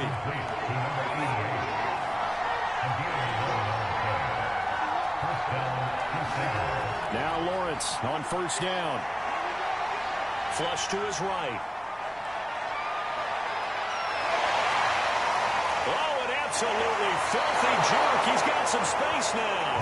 And crossover out of bounds right at the 25. A big play there on the scramble. Now, those are the ones that hurt defensively. You do everything right. Excellent pressure, good coverage downfield, and then he slips out the back door and turns it into a nice gain.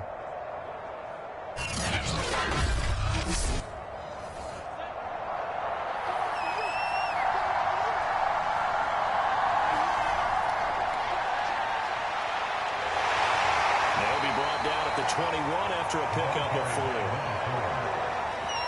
This defense for the Broncos, they were very strong last week in the win over Carolina. But we certainly had a nice conversation with the defensive coordinator, didn't we? And what we heard, I like what we did, but we definitely need more pressure on the quarterback this week.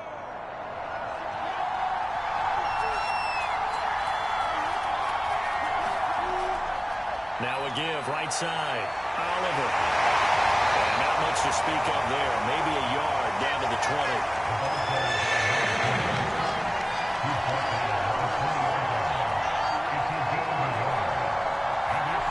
Looking to throw, Lawrence. And the throw there going to be incomplete. Now on 4th down, out comes the field goal unit here. Right hash, 37-yard attempt. And his kick is good.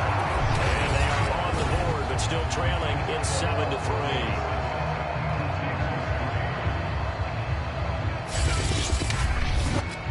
So, yes, it's only 3, but at least they're able to answer back after giving up the touchdown to start the game. Yeah, I like the observation there because getting some points on the board, very positive for them. Feel a little bit better about things because if you don't score, you potentially have opened the door for them to score again, and then you're down 14.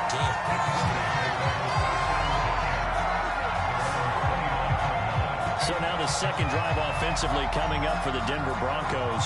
And last time the formula was pretty simple. One play drive, long pass. That maybe they just want to do that again, right?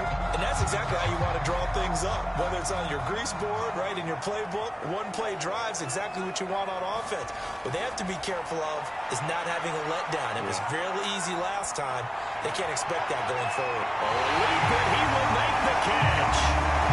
And they get it well across midfield down to the 40 before it's all said and done. It's a big play there for the Broncos. We always talk about the guy who paid off the play, don't we? The guy who caught it or ran it. But how about the elements that go into making a big play? This one in particular, able to scan the field. Pocket held up nicely. What a terrific job by the offensive line. The route well run, and the football right on the money. So the big play moves him all the way across midfield to the 40 now for 1st and 10. Looking to throw. Pearson. And his throw is going to be incomplete. So much about defending the pass is being able to be right there at the moment the ball gets to the receiver, and he was right in his hip pocket, helping force that incompletion.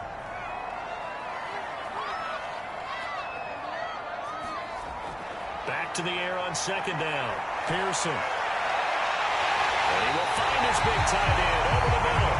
And they'll wind up getting this one all the way down inside the 20. And the offense humming on the first drive. Not much has changed here on drive number 2. No, and I think a lot of times confidence just really kicks in for a team. They may have been confident going into the game, but once you prove it on a drive, it's hard to get out of that mindset, isn't it? And look, let's face it, we can always lock in on the skill position, guys. But those big fellas up front, they're really making this offense go early in the game.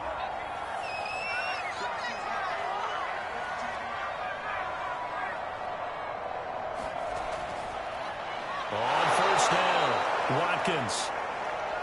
And not able to break away this time as they're going to stop him right around the line of scrimmage. He'll lose a yard there, and it's 2nd and 11. This defense is a difficult one to prepare for, one of the best in the league. They'll come at you from all angles, and they did a nice job there stopping him for a loss. 2nd and 11 now.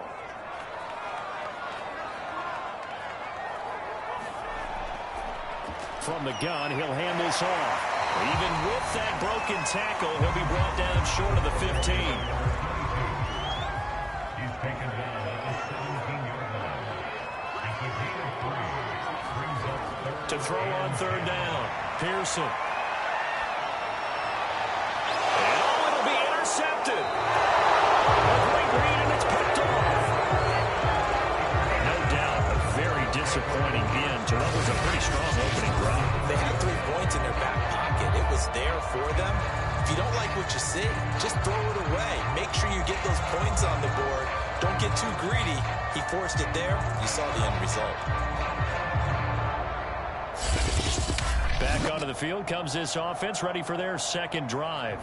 And after the field goal last time, we'll see what they can get here. At least they got points out of the last drive, Charles.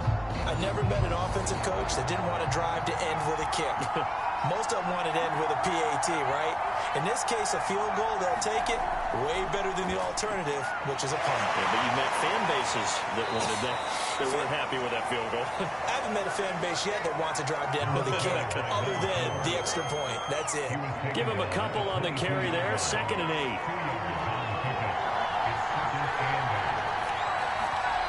From the shotgun, Lawrence. He'll buy some time right. And he will slide to a stop. He does have the 1st down. After 1, 7-3 the score on EA Sports.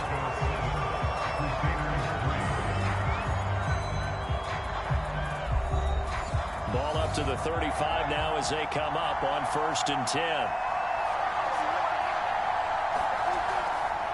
They run. It's Oliver. They'll get him down after a pickup of 8. 2nd and 2. 2nd and 2.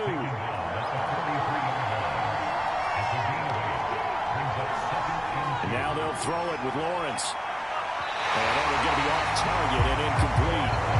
After the incompletion, here now, 3rd and 2.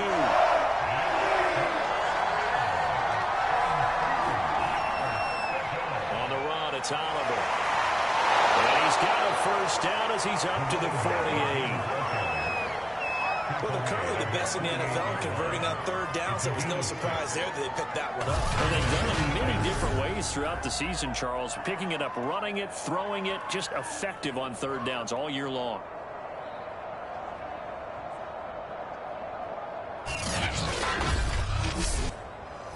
Two first downs have him up near midfield now on 1st and 10. Here's a carry for Oliver. Credit him with a 1-yard gain there to make it 2nd and 9.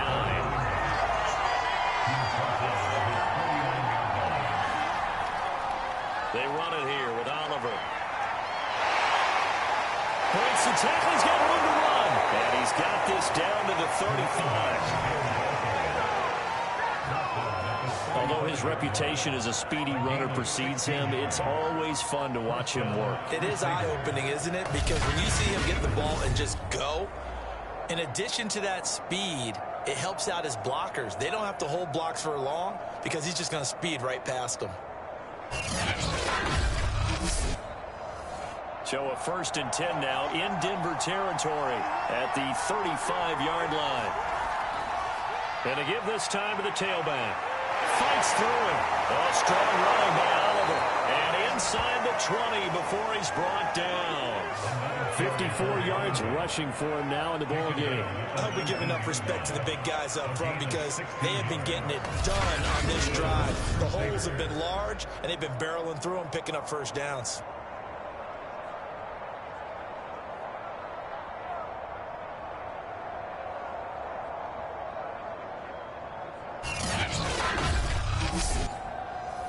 They had to settle for 3 last drive, hoping this second go-around ends in 6. In good position, 1st and 10. His throw caught at the 5.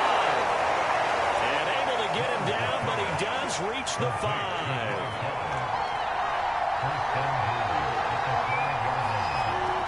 They'll try and run for it on 1st and goal. And he will take this one in for a touchdown. A great play there. His 5th touchdown now on the year. And the Crusaders have taken the lead. People always talk about one of his biggest strengths running the football, vision, and he found the spot there, went into the end zone. You're exactly right about that, and it wasn't just the vision, right? Once he saw the gap, decisiveness, made up his mind, and about the power to finish the play. Not only did he get good blocking, he created his own space as well. Now the try here for the point after.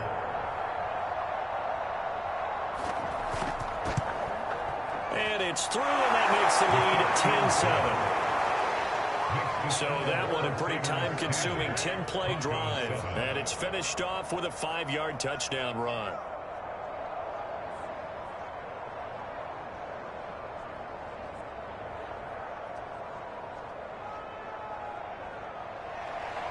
The kickoff unit is out on the field, and they will send this one away. No run back here, down to a knee, and this drive will start at the 25.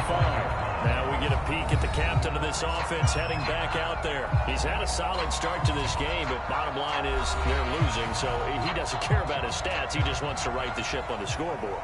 He wants to actually increase his stats because he feels like if he does, that means things will get better for his team, maybe get him back into the ball game or into the lead. In these situations, I remember playing with a quarterback once where he actually ran out onto the field first ahead of everyone else just to say, guys, let's go. Try and create that energy, create that spark. Well, so far he has 1 touchdown, 1 interception. He'll be looking for that 2nd touchdown now.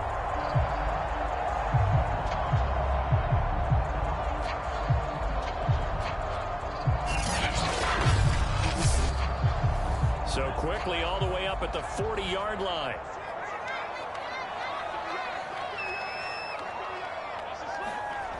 Back to throw. Pearson. He's going to float this over the middle, deep. It's caught inside the 25. And he will be taken down, but a big play there as it comes just as we reach the 2-minute warning.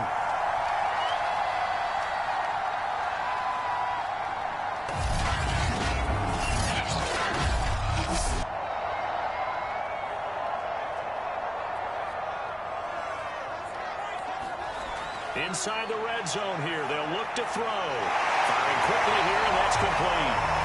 And the Broncos are going to have a 1st and goal as he's taken down at about the 8-yard line. This offense can certainly move quickly when they want to. 3 plays, 3 pass completions. In the blink of an eye, they've got a 1st and goal. Almost felt like a lightning bolt hit in this game, didn't it? For them to get downfield that quickly. And now 1st and goal, expect them to attack right here on this play. So it's 1st and goal and a great opportunity to get that lead back before the break.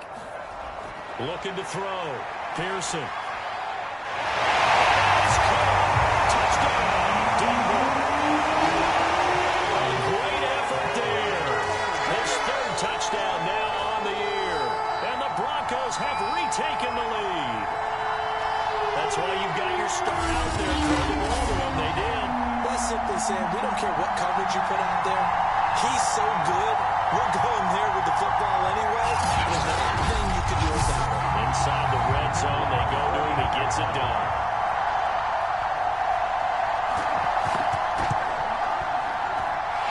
Point after, up and good. And the lead is now 14-10. The drive summary, 4 plays, 75 yards. And it culminates in a touchdown by the Broncos. Set now.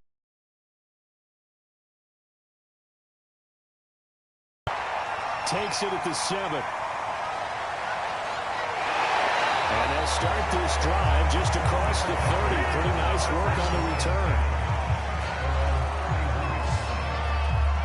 A look at the running back, the man out of the backfield as he gears up to go again. He's been good. They've utilized him well, but they're losing here in the 2nd quarter. What might they change offensively?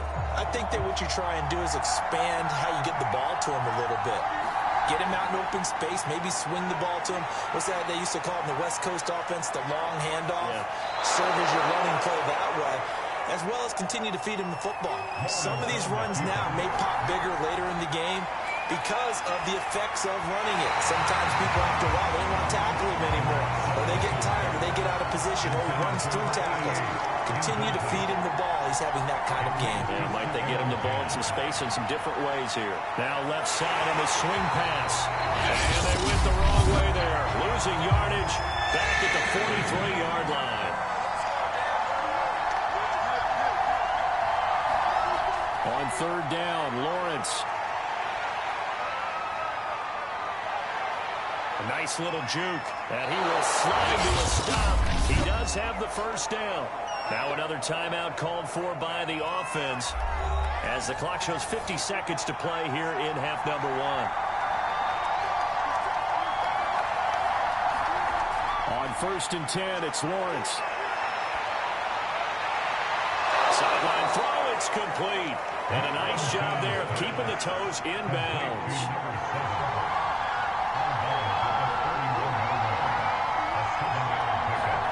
From the 31, Lawrence. And his throw is going to be incomplete. So the incomplete pass on the last play, and that leads us to a 3rd and 3. From the gun, it's Lawrence. Dancing to his left. Finding room to the 20. And Lawrence going to smartly hit the deck here as he is able to pick up the 1st down in the process. And they'll throw on 1st down with Lawrence. Finding his safety valve here. That's complete. And the result here, a pickup of 8. Leaves him with 2 to go on 2nd down. And offensively, they'll take the timeout with 6 seconds left in the 2nd quarter. And his kick is indeed good. And the lead is down to 1 now at 14-13.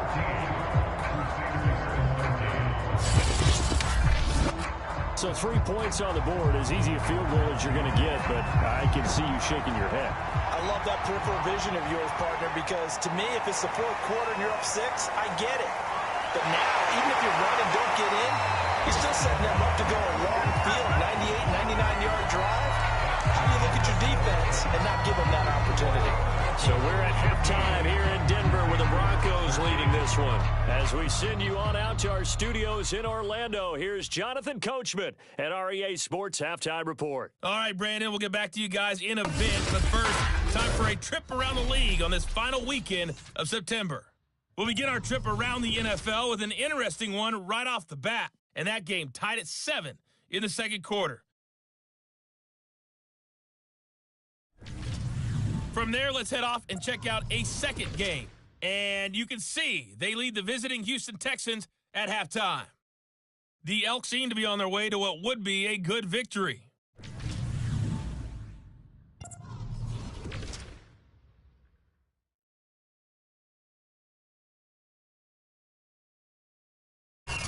Meanwhile, in our game, it's been a back-and-forth first half. Who can put it together in the second half? For the answer, we turn it back over to our broadcast team of Brandon Godden and Charles Davis. All right, Coach, thanks. Yeah, both teams likely to make some changes in what's been a closely fought battle to this point. Broncos with a lead, and they will be receiving this kickoff here as quarter 3 is underway. And they'll get him down right around the 25, actually the 26 officially, so a net gain of 1 there. And this offense set to go now to begin the third quarter. And they do trail, but they have a chance to possess the football first to try and do something about it. And that certainly makes it something of an important drive for them, because is it going to win the game? No, but you have to do something to bring some life to your sideline. They'll run on first down. It's Oliver, and he sneaks his way forward only for a couple here, second down. The last run got a couple here, 2nd and 8. Here's Lawrence. He's got a man. It's his tight end. That's complete. And they get him down, but not before he takes it across the 40-yard line. Partner, it's a lot of fun watching the NFL now, isn't it? Because when the big fella runs routes, it used to be when we were kids, he'd run about 3 different routes, and that was it.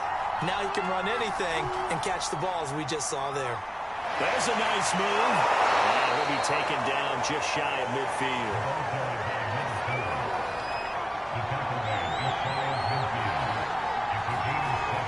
They go again with Oliver. And he's got this down to the 35. 84 yards for him on the ground now, as he has been terrific here this afternoon. That's a nice run right there, able to get to the outside, and so many times defenses say, okay, we got you hemmed in. But if you're running the football, at least you know where everyone is coming from. You don't have to worry about the backside at all. That allows you to run with a little bit more confidence as you traverse down the field.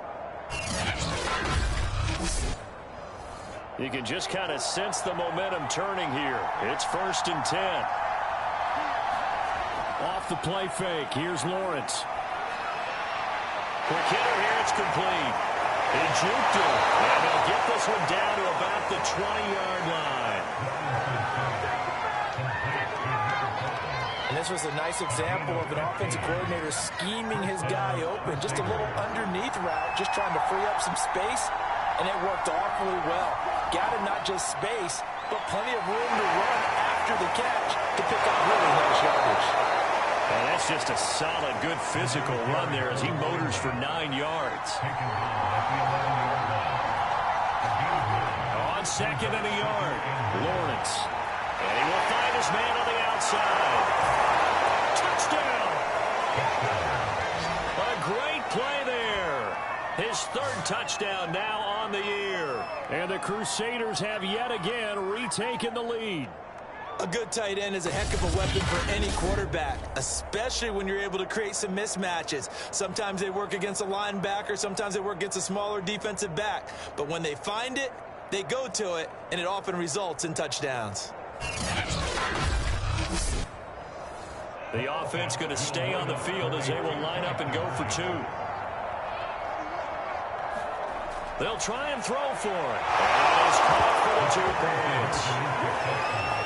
And around the goal line, especially on two-point tries, sometimes the QB's best friend is that big target, the tight end. I love how you described it because you know he's going to have some length and some catch radius as well as a big body to keep people away from the football. The kickoff team on the field now as they will send this one away. Fielded just outside the goal line. And a good return as he'll be stopped just shy of the 30-yard line.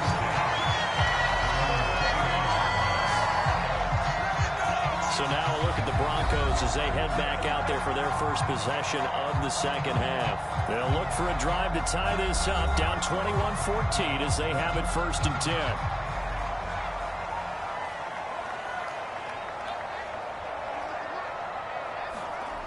Throwing to start the drive. Pearson. And they'll let it go deep for Cruz. A fight for it, and this is caught. It's caught indeed. A huge play there for Denver. And you need a big play? Go to your big play guy. Listen, that's football 101. When you have to have it, you expect that guy to step up. A lot of people call these receivers divas. Sometimes just leadership when they get in the huddle and say, get me the ball. I'm about to make a big play.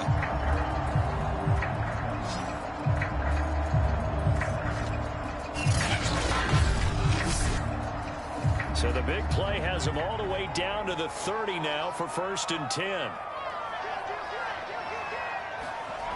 Back to throw.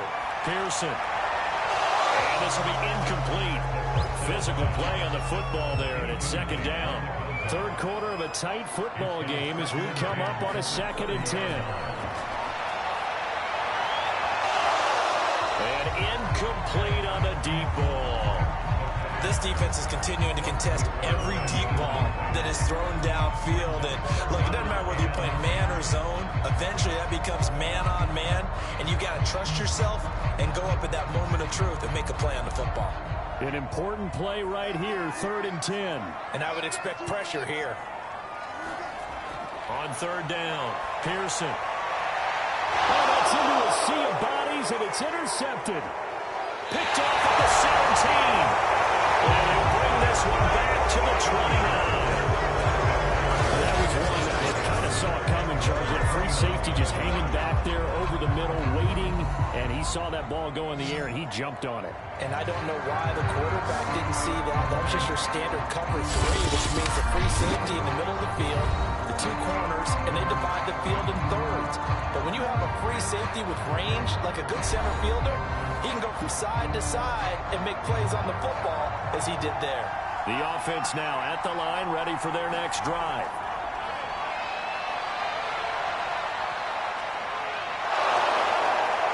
And he gets this one just shy of the 40, down at the 39. And we have to give credit to him for buying time and extending the play. But you know, there's some really upset defenders on that one. They thought that they had him. Instead, he was coated in Teflon and got away.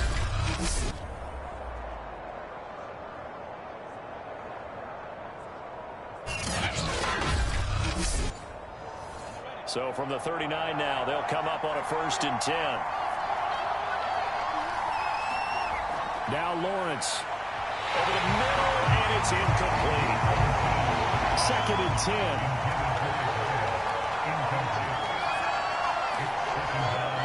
Now a give right side. It's Oliver. Room to run past midfield. And finally taken down at the 44-yard line.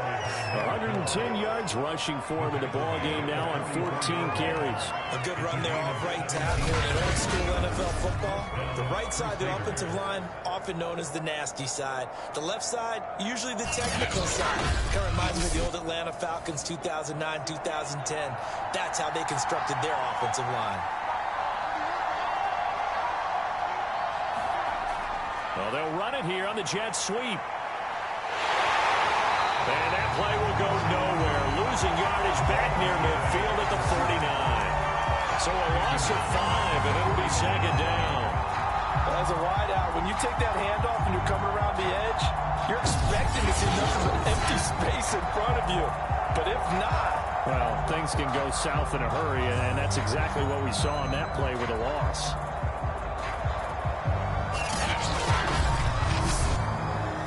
Still 15 yards to go, second down. They'll try the left side. Oliver. And he'll be brought down on what's going to turn out to be the final play of this third quarter. So they'll get a little extra time to come up with this third down play as we played 3 quarters. We'll return with more after this break. You're watching the NFL on EA Sports. The offense on third down, they've been good. 3 for 4 thus far. This is going to be 3rd and 13. They'll roll him out right. And he gets this inside the 35-yard line. That is an absolute backbreaker. That was a design passing play, wasn't a draw. You think you got him stopped, good coverage downfield, and he's able to pick up the first with his legs. Defensively, that kicks into your psyche and hurts a little bit, doesn't it? It certainly does, and here's the thing. Anytime you give up a first down, it hurts you psychologically, but it hurts more when they get it this way because you've covered everything. He didn't have any place to throw the football. He takes off running and picks it up anyway, and now you have to stay on the field for an extra set of downs. And really could have used that stop trailing here in the 4th. And he stopped immediately there. Calling no gain on the play, and it'll be second down.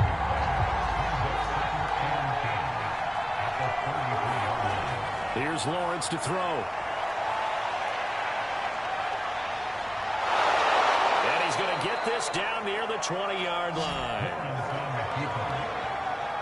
Partner, as a quarterback, sometimes you just got to know when the clock has gone off in your head, it's time to go. Tuck it and get all you can.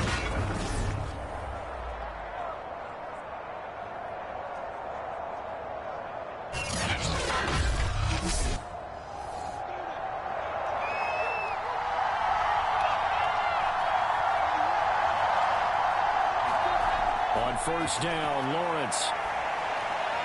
Oh, he's got a man wide open, complete. And all the way down inside the 5 to the 4. Well, that should be a reminder defensively, and I think it's a reminder to myself because you just can't sell out to stop the run. There's still enough time that this offense can move the football through the air, even on 1st and 2nd downs, and they obviously picked the right spot to throw the ball there.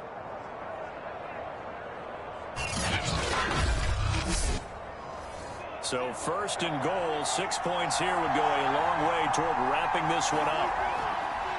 They'll try and run some clock here as they keep it on the ground. And he will push his way forward down to about the 3-yard line. Only a yard that time, 2nd and goal. He'll try again. And he'll take it into the end zone for a touchdown. A great effort there. His 2nd touchdown of the afternoon. And the Crusaders are about to make it 4 straight as they add to this 4th quarter advantage. So the first drive ended in 3. This time they take it down and punch it in the end zone. So that first drive felt like they were just gathering knowledge, didn't it? Just enough to kick the field goal on the first one. And the second time they put it all together and got it all the way to the end zone. Now they'll line up to kick the extra point.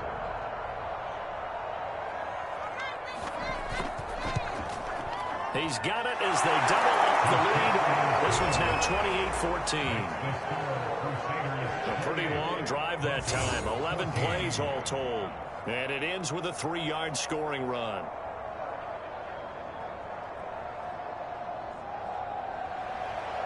Out is the kickoff unit as they run up and send this one away. And no effort to bring this one out. It's a touchback. And the football going back over to the Denver Broncos. And there are parts of their last drive they'd like to emulate. Of course, they'd like to forget the ending, the interception. But they did put together, Charles, a nice sustained drive to get him down the field. Yeah, and unfortunately for them, the only thing that matters is part 2, right? Because once they threw the interception and finished off the drive, that does them no good to go back and say, well, you know what, a good one going. Finish things off. That's the only way you can get it done. And he's up into at the 33, following a good pickup of 8.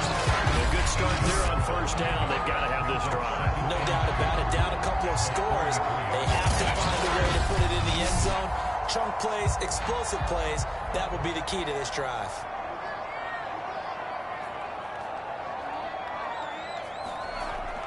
To throw on second down, Pearson.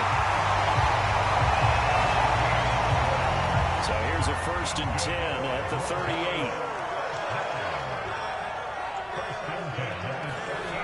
Operating from the gun, Pearson. And this is intercepted, and that should do it.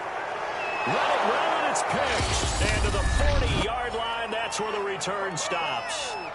Down under 2 minutes to go in this football game. So it's our visitors with a football as we get you reset. And you'd have to figure they're just looking to burn these final 2 minutes. Victory. And for one of the few times here today. And quickly we're going to get another stop here with 1:54 left as they call the run for no gain. Here's 2nd and 10. They'll keep it on the ground. It's Oliver. And down inside the 35 he goes to the 32-yard line. Now the Broncos going to use the second of their timeouts as they'll head to the sideline and talk over what to do next. On 3rd down, it's Oliver. And he's going to have the 1st down, and that is going to suck the life right out of this crowd. Now the Broncos will use their 3rd and final timeout, and they'll be disappointed to have to burn one there after giving up the 1st down. And they'll indeed take a knee. 2nd and 11.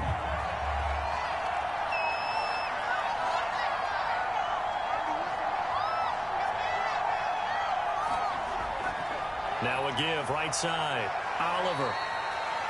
Give him 3 yards on the run there. That still leaves him with a difficult 3rd and 8 coming up.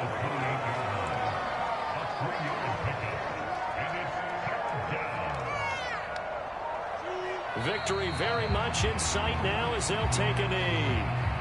Well, they could just run this clock out, but here is the field goal unit on 4th down. This to make it a 3-score game late.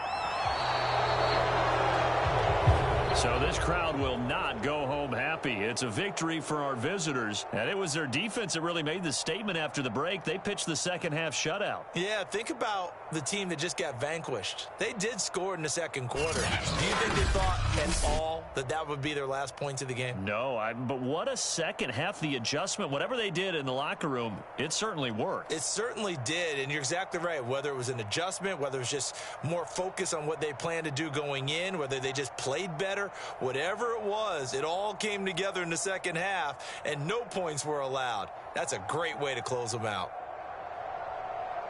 So for our visitors, they finish a perfect month of September as they move to 4-0 on the new campaign. And they'll get another road date next week as their opponents will be the New York Jets. Meanwhile, for Denver, they'll fall back to 500 at 2-2. And they'll get a chance to redeem themselves at home next week. And for Charles Davis and our entire crew here at EA Sports, I'm Brandon Gaudin saying so long, everybody.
today. From Empower Field at Mile High in Denver, it's Week 5 of the NFL on EA Sports.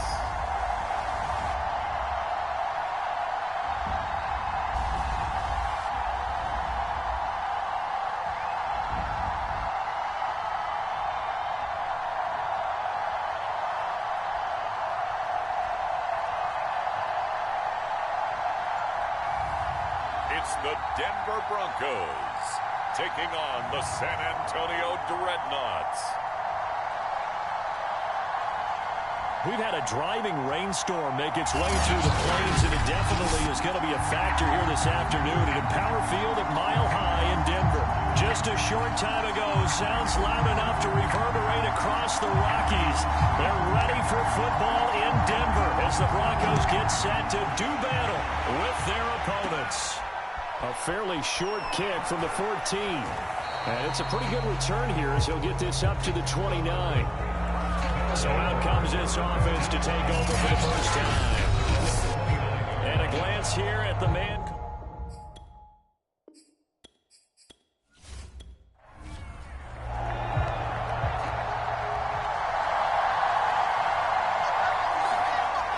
Off play action. Carroll. He's going to flip one out here to his running back. And he's going to get a solid gain of 9 before being brought down. Second and right at a yard.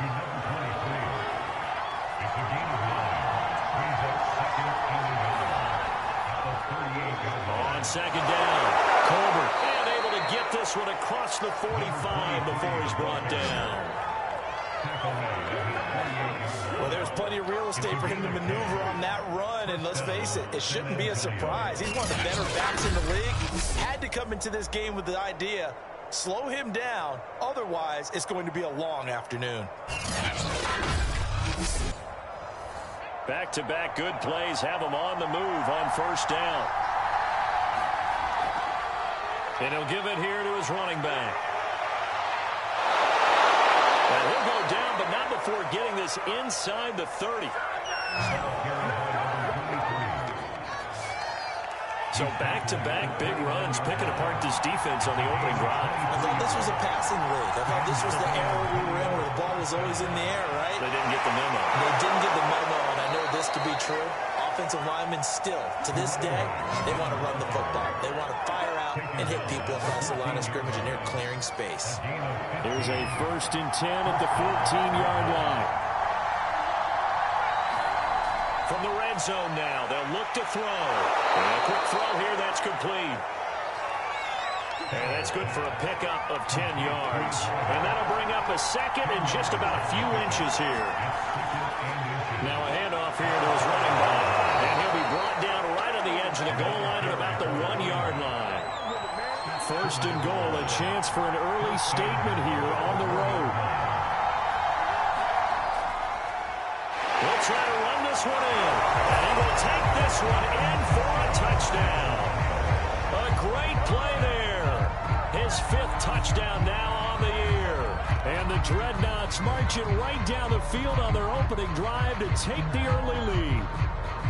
Looking sharp on that first drive. These guys, of course, coming off back-to-back victories, and you see that kind of advancing into this game, don't you? You certainly do, and when you have a team that doesn't get too full of itself, even though they've won 2 games in a row, you get the end result that we saw there, that nice opening drive, because they're sharp, they're focused, and they're locked into everything that they're doing. Evan McPherson now for the PAT.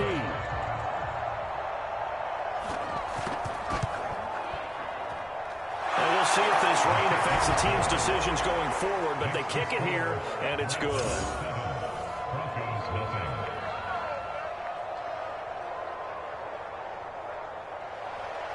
The kickoff unit is out on the field, and they will send this one away. Takes it at the 7. And he nearly broke that for more, but as it is, still a good return. They'll start the drive right around the 37. So here's the Broncos now for their opening drive. And a look here at their go-to guy under center. There's a lot of good to watch in the game last week, wasn't there? I mean, he did throw 2 touchdown passes. That was impressive. And he's so close, isn't he? The 3 interceptions killed him and his team. That was costly.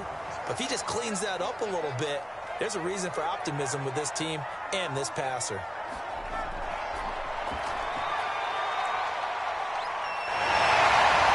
And he'll be taken down, but not before he works it past the 50.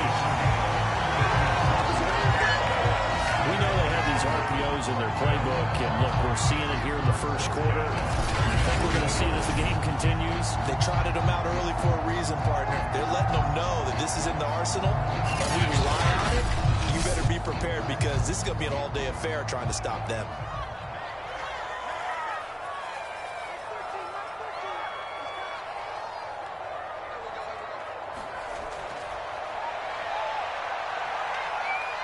Nifty move. Broke through some contact, but unable to reach the 40.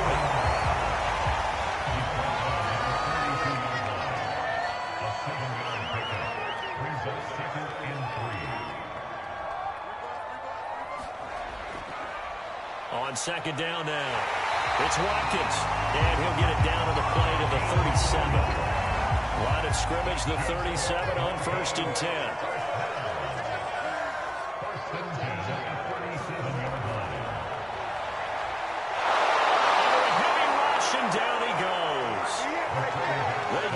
Time thanks to the safety blitz as he sank for a loss of 4. Well, we've seen how this quarterback can beat you with his legs. Saw it earlier on this drive, as a matter of fact. But that time, they had him covered. They really gave him no place to escape because oftentimes they're able to find a crack, a sliver, anything that can get them upfield. On that occasion, nothing open at all, and they swarmed him. 2nd and 14.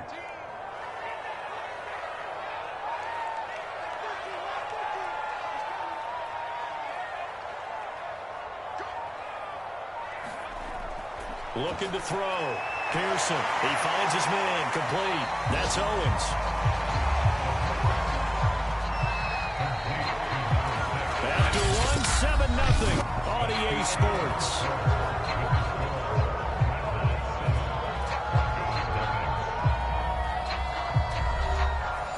So 3rd down now. They need the 27-yard line for a first.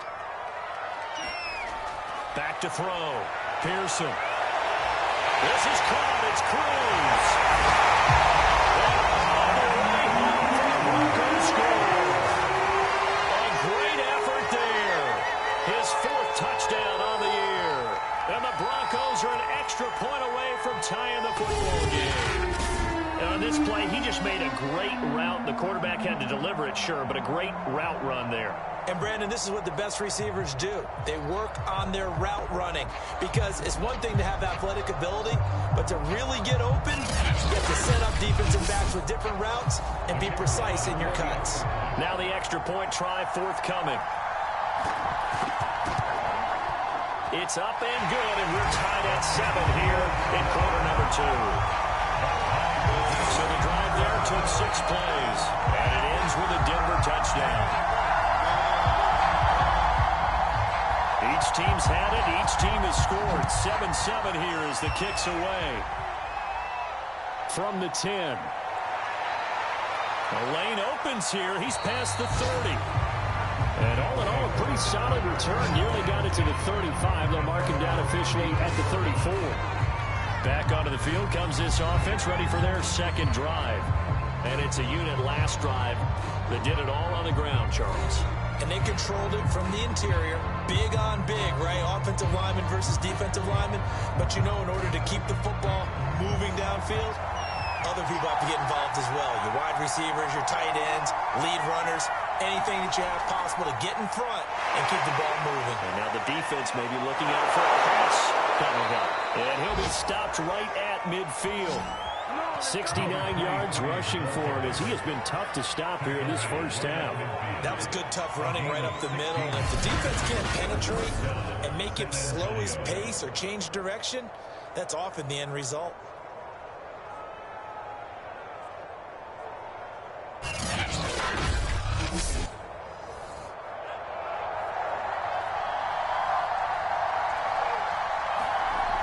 They go play action here on first down. This is caught. It's ball. And he goes down, but not before getting this inside the 25. I know many people like to throw to the tight end, maybe in a little flexed out position because he creates mismatches with his size. The slot receivers do the same thing with their quickness, their speed, and their route running savvy.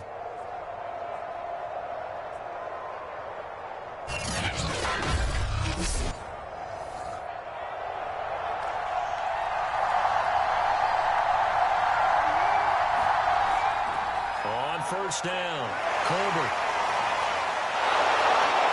And they've got it inside the 10 at the 8.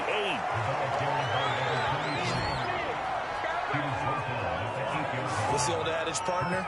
Don't judge the book by its cover, because this guy, he takes a mantra that he'll go down with a brisk gust of wind and sets it on its head. Great effort there to break a tackle and come up with a nice gain.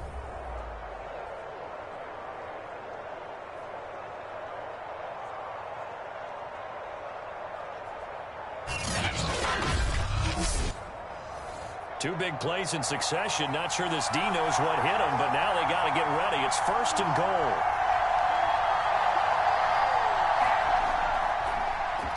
And to give this time to the tailback. They'll get this halfway home from the 8 to the 4 on a gain of 4. Second and goal from inside the 5. Now a give right side. Colbert. And he is into the end zone for a touchdown. A great play there with his second touchdown here in this first half. And the Dreadnoughts have moved out in front. So, CD, there didn't seem to be much resistance there down near the goal line. Yeah, partner, from what I saw there, not a real good job of matching up defensively because, to me, they look like they were just in their base 3-4 package. You need bigger bodies in there in a goal line type situation. The 3-4, fine between the 20s, but not down here when you're guarding your end zone.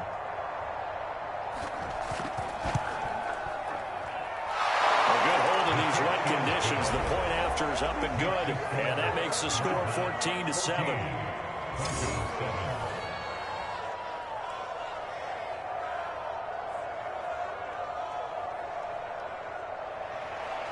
Set now to kick this one away, and off it goes. This will be fielded inside the 5. Well, a nice return sets him up pretty good here right at the 30-yard line. So now the second drive offensively coming up for the Denver Broncos. And for them, a touchdown their last go-around. Obviously, they'll be hoping to do that again. And when you start plotting for this drive, when you start thinking to yourself, okay, what are we going to do? You don't go away from what you did before because that worked, but you have to be prepared for wrinkles and counters because you know they'll make some adjustments. They'll run on first down. It's Watkins. This will be stopped about 2 yards shy of the marker. 8-yard gain, second and 2. Tackle made at the 38-yard line. It's a gain of 8. Brings up second and 2. On second down, it's Watkins. And he'll be taken down at the 46-yard line. Second and 2 is prime time for a little bit of a gamble, isn't it? Open up the playbook, go play action, toss that bad boy deep. But in this situation, go ahead and give it to your back. Let it pick up a first down. Keep the sticks moving.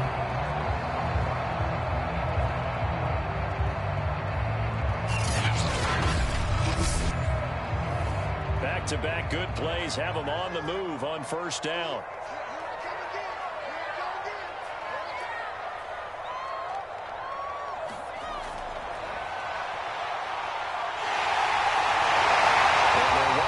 Midfield just a yard or two shy of the 40.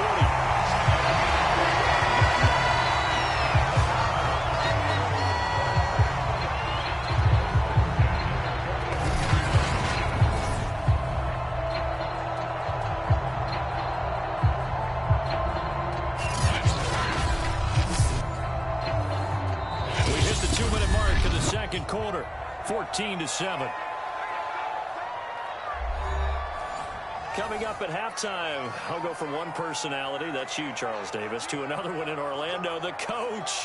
He'll have stats and scores from around the NFL.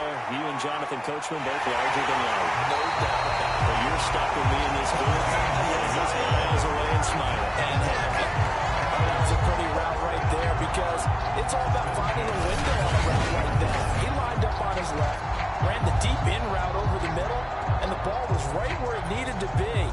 Really good trust between quarterback and receiver. Really good completion. On 1st and 10, Pearson. And he takes it down to the 10-yard line. I think it all came together there. In-breaking route. Drove it with excellent pace.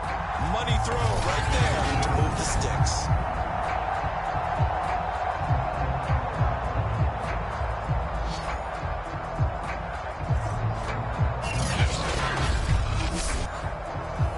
A chance now to get even before the break as they come up 1st and goal. Looking to throw. Pearson. And that will be caught, but out of the end zone, says the field judge. It's ruled incomplete. Brings up 2nd and goal. They'll stick with the passing game as he looks to throw. Touchdown, Broncos! Great effort there. With his 2nd touchdown of the game and 5th on the year. And the Broncos are an extra point away from tying the football game. CD for them, this has just been an offensive explosion here in the 2nd quarter. Yeah, held scoreless in the 1st quarter. Now they find the end zone again here in the 2nd. Sometimes you just have to have some patience. A lot of people think it's always an adjustment. You have to change what you're doing.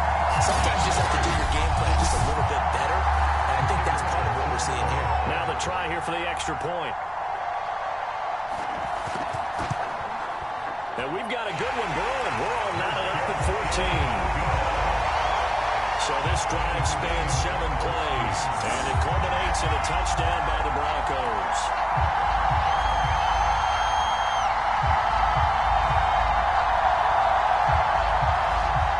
This one tied at 14 now as he sends this one away. From the 6. And a nice return sets him up pretty good here right at the 30-yard line. Back out comes San Antonio. It was still more than a minute to go in the half. Time to try to mount a drive. And I would think that they would have to. This is today's NFL. You got to push it whenever you get an opportunity. You can never have enough points with the high-powered offenses that you face. And analytics will tell you, try and score when given the opportunity. Off the play fake. Carroll.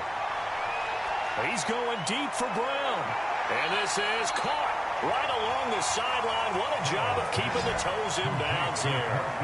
A big play that time through the air. 33 yards. There's no doubt in my mind that not many guys in this league have had the impact that he's had here in the 1st half of the season. He's been a big play guy from the word go and continues to be one with another one right there.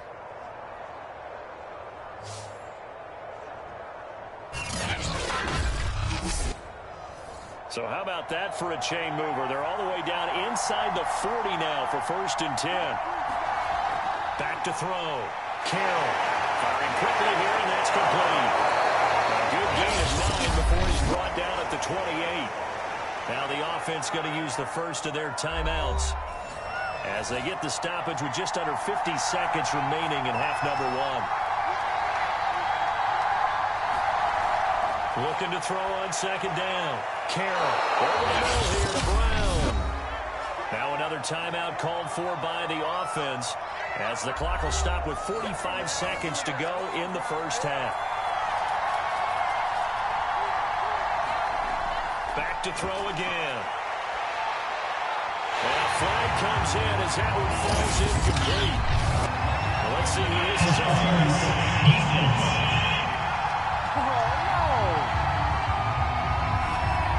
So a PI call going to cost him there defensively. What did you see? Well, I think it's the right call, partner, because sometimes we'll see officials kind of let them play. But by the letter of the law, that's definitely a penalty. This will be caught once again by Brown. And he's able to get this down to the 5-yard line before he's out of bounds. So the completion good for 6 yards. And it's a second down.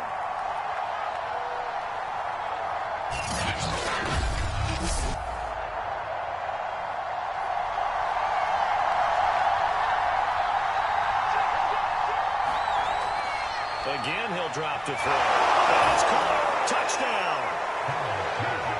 A great play there. His 4th touchdown on the year. And his guys are going to take the lead. So simple math here in the first half. They've had 3 drives offensively, and they have scored every time, and they've got the lead. Well, whenever we talk about adjustments, we usually talk about an offense making adjustments, right? This is all about the defense. They've got to figure out some way, somehow to slow them down. Do they blitz a little bit more? Do they play more zone coverage? Right now, they don't know where to go because they're hitting them in every direction. Extra point by McPherson, up and good. And the lead is now 21-14. The drive summary that time, 5 plays.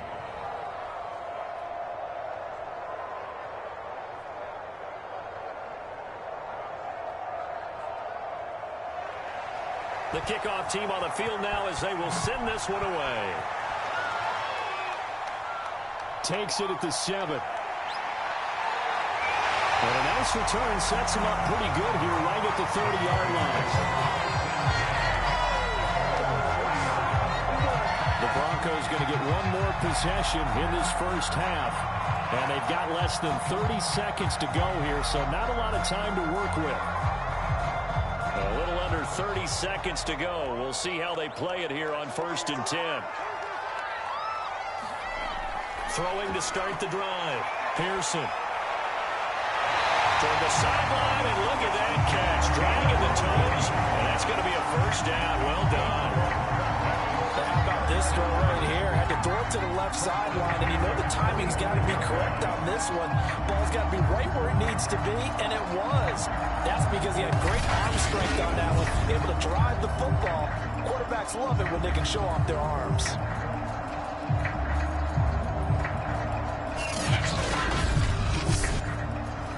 The big play to start him out. Has him at the 45 already.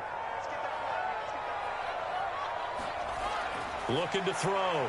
Pearson. Cruz has it over the middle. And he's able to get this one down to the 40-yard line. Now the Broncos are going to call the first of their timeouts as they stop it with 16 seconds to go in half number 1. Throwing on first down. Pearson. And this is caught by Watkins. That catch good for only a couple. That defense is worried that whenever anyone catches the ball and has a head of steam come out of the backfield, it can turn into a big play with missed tackles or he runs through people. But they were right there waiting, and they stopped him for a minimal gain.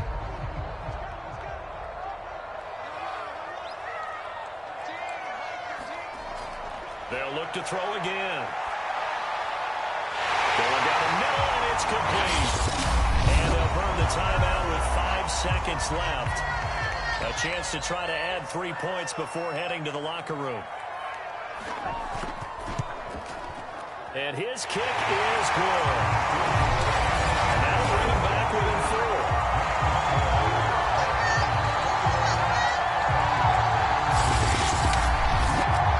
So the margin shrinks there as they get the field goal to draw them a bit closer here in the second quarter.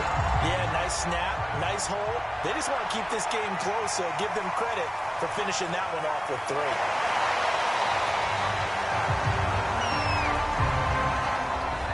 So we've reached halftime here in a 4-point game. As now we send you out to Orlando and hook back up with Jonathan Coachman for our EA Sports Halftime Report. All right, Brandon, we'll get back to you guys in a bit. But first, let's take a look around the NFL here on this first Sunday of October.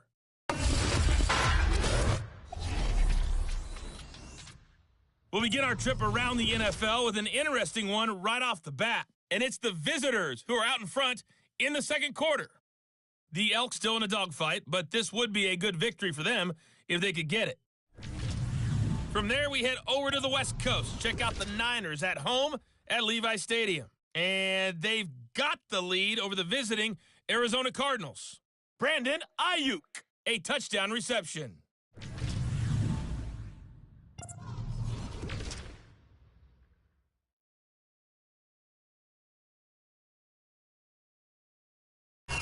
Meanwhile, in our game, no shortage of offense as each team has been able to move the ball effectively. Will the defenses show up in the second half?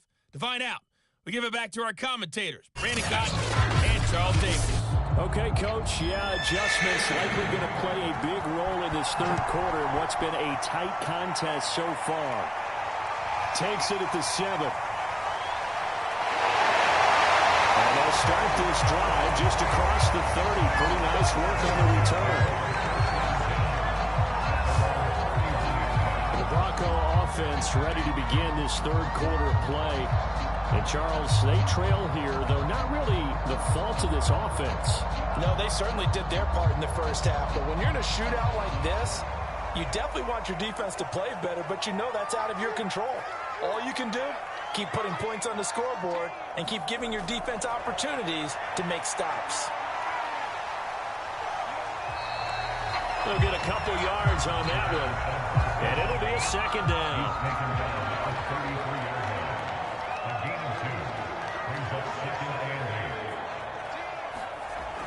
Off play action. Pearson. And he hits that one incomplete there. So the failure to connect on second down, that leaves him staring up here at a 3rd and 8. Back to throw. Pearson. And he gets this one to midfield before he's brought down. Had to put that ball in there with a little extra zip, but he put it right where it needed to be. Yeah, and that little extra pace that he had on the pass, that required a little extra concentration for him, didn't it? Ball can get on you pretty quick in that manner, and he handled it well and picked up the first down.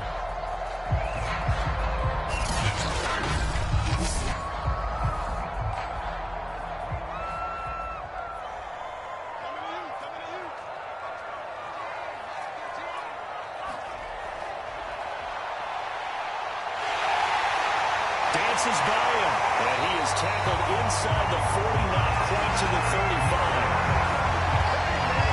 Okay, take us to school here, Charles. On a play like that, pretty successful RPO. What's the quarterback looking at? Basics, he's looking at the defensive end or the outside linebacker. If that player crashes down to take the running back, quarterback pulls it, runs to the outside end.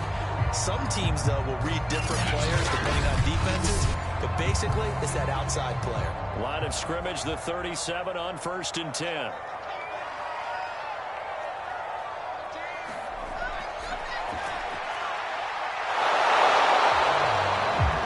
Nothing on that one. It'll be second down.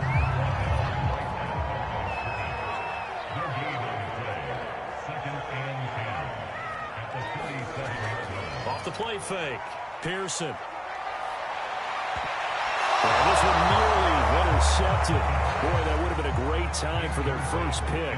But instead, it's 3rd down. To throw on 3rd down. Pearson.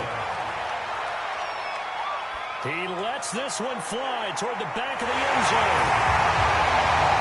And this is caught for a Bronco touchdown. A great effort there.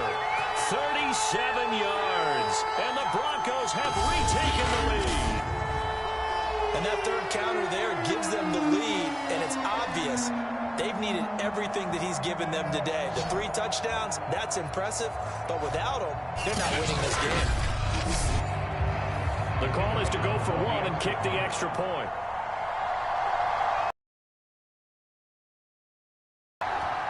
And that one gives them a 7 plays in length.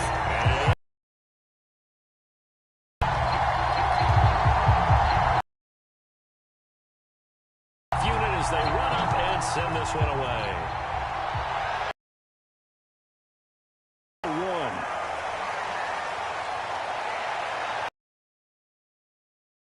Just shy of the 30-yard line.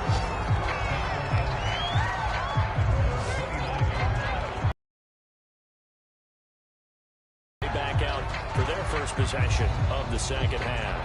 And they'll be working from behind now following the touchdown a moment ago on the opening drive of the half. I think the guys right now, as they go out on offense, they're zeroing in on one big key.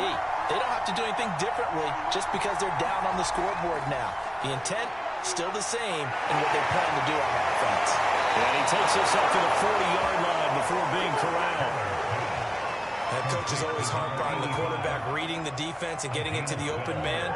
That's good recognition there. And how about what he did after the catch? Yeah, hit your tight end, let him get some rack. Yeah, when he gets moving, not many guys want to come over and put a hit on him, do they? On first down, Colbert. And some space here. And they've got it well across midfield down to the 40 before it's all said and done. 112 yards rushing for him so far as his terrific season continues here.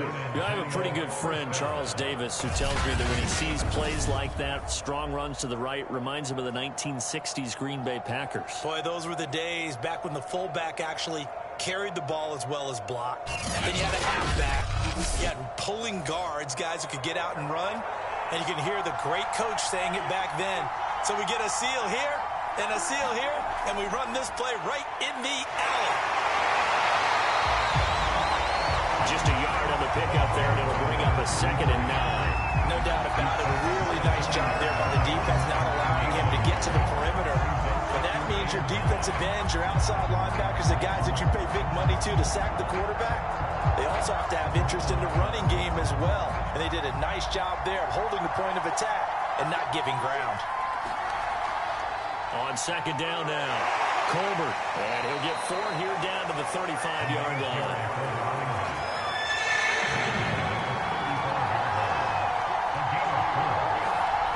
From the gun on 3rd down, Carroll.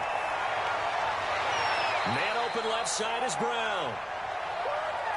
And he is out of bounds inside the 30.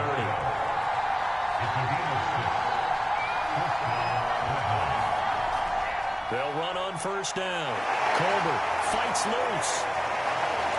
And he's going to be out down inside the 20 at the 15. It's been a remarkable day at the office for him running the football. Those yards just continue to pile well past 100. And how about more than double-digit carries in the second half alone? That's what you want as a runner, because you've got to prove to your offensive line that you're going to be as tough as they are. They don't rotate in and out on every play. Running backs often do, so those who can stay out there with their offensive linemen, those are the guys they really value. I'll tell you, far from ideal conditions to play in, but neither offense has had much trouble. Plenty of points to go around. 1st and 10. And he'll be taken down at the 2-yard line.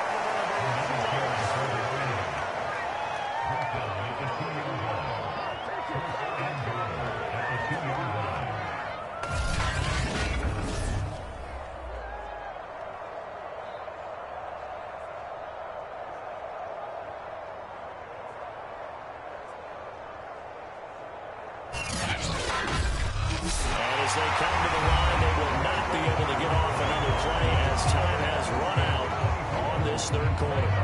You are watching the NFL on EA Sports.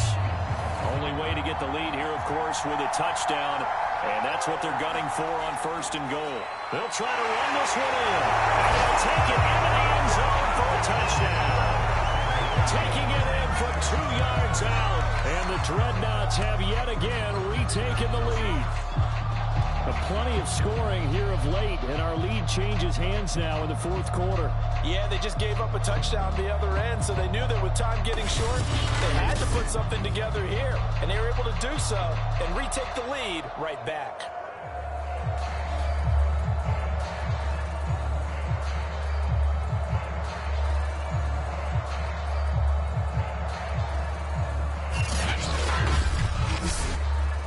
McPherson now for the extra point.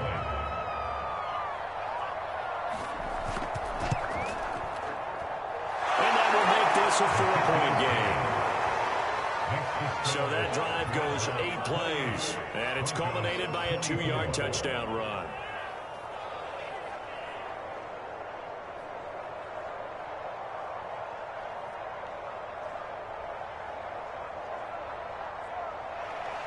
The kickoff unit is out on the field, and they will send this one away.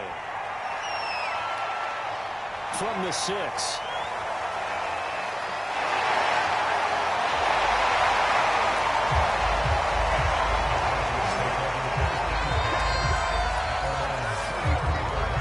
Denver's offense ready to go again. And they will be looking to answer the touchdown their defense just surrendered. Still a good chunk of time remaining here in the fourth quarter and a chance to regain the lead in a tight one. From the 34 now, here's 1st and 10. Throwing to start the drive. Pearson. And he'll be taken down, but not before he gets into enemy territory. I'll tell you what, he's been able to put the ball in some tight spots all game long. That throw, no different. Yeah, a lot of people would call it gutsy type of a throw. I think he looks at it as, I can do it, so it's not that big of a deal to me, and I'm going to keep firing.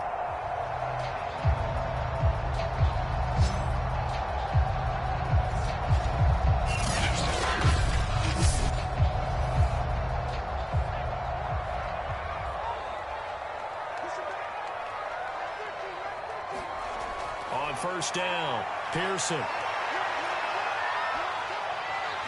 And he's corralled, but not before getting it inside the 35. And here we are in the fourth quarter, partner, and watch them drive for what would be a go-ahead touchdown.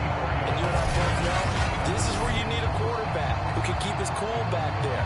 Not just for himself, but to keep the rest of the team relaxed too.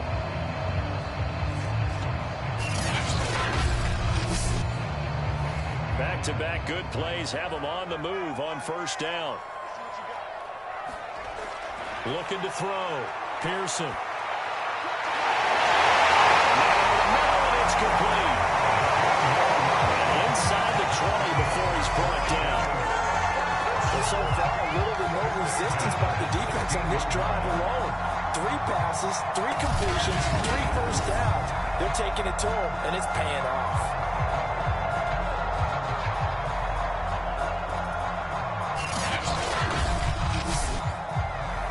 So the ball down to the 16 here for 1st and 10.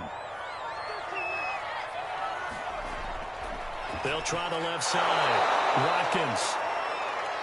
And they go the wrong way here. Knocked back to the 20. That's going to go as a loss of 4, and it'll be 2nd down. The short field shrinks even more with the type of bodies they brought in on that play. Those extra tight ends, they weren't able to secure their blocks, and that one ended up going backwards. They'll have to deal with a 2nd and 14 now after the loss.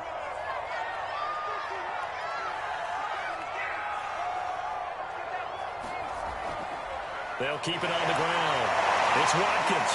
This will be a 5-yard pickup as they move it from the 20 to the 15. The Broncos on 3rd down. A perfect 3 for 3 as they look to keep that streak going. This is 3rd and 9. Hands it off out of the gun. And able to get him down, but he does reach the 5. Well, I know this type of running back. I mean, this size, this intensity usually gets better as the game goes on. I just tell you from experience, the first few quarters, oh, you're eager. You come running up there, I'm going to tackle this guy. By the fourth quarter, you're coming up there thinking about it. And D-line wearing down fourth quarter. Yeah, that's not a guy they want to see consistently. They'll try and run for it on 1st and goal. And he will take it in for a Bronco touchdown. A great play there with touchdown number 8 on the year.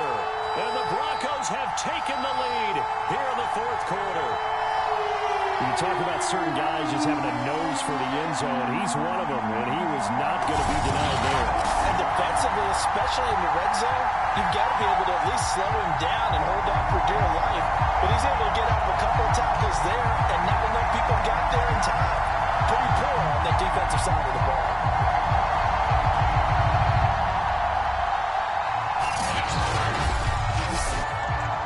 And now remember, all touchdowns are reviewed, and in a tight game like this, they're going to take a good long look at it.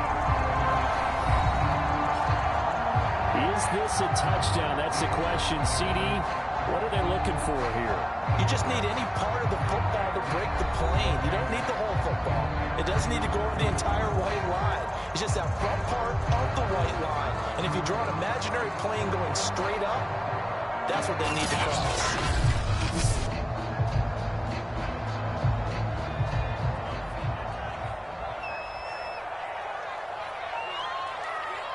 So take away the touchdown. The officials rule he did not get the... And take it into the end zone for a Denver score.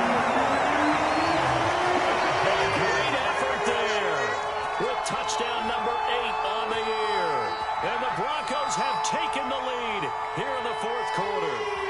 He had the option to hand that football off. I think it's safe to say that he made the right decision. That was a heck of a run. It certainly was. And when you mentioned the option, most people think the quarterback's not going to keep the ball. You know, in the NFL, that's usually not the recipe for being around too long. So when you do keep it, it often surprises the heck out of a defense. Now an important extra point here to stretch this lead to a field goal. He's got it, and this is indeed up to a 3-point lead. So that drive takes him down the field in 8 plays. And it ends with a 1-yard touchdown run.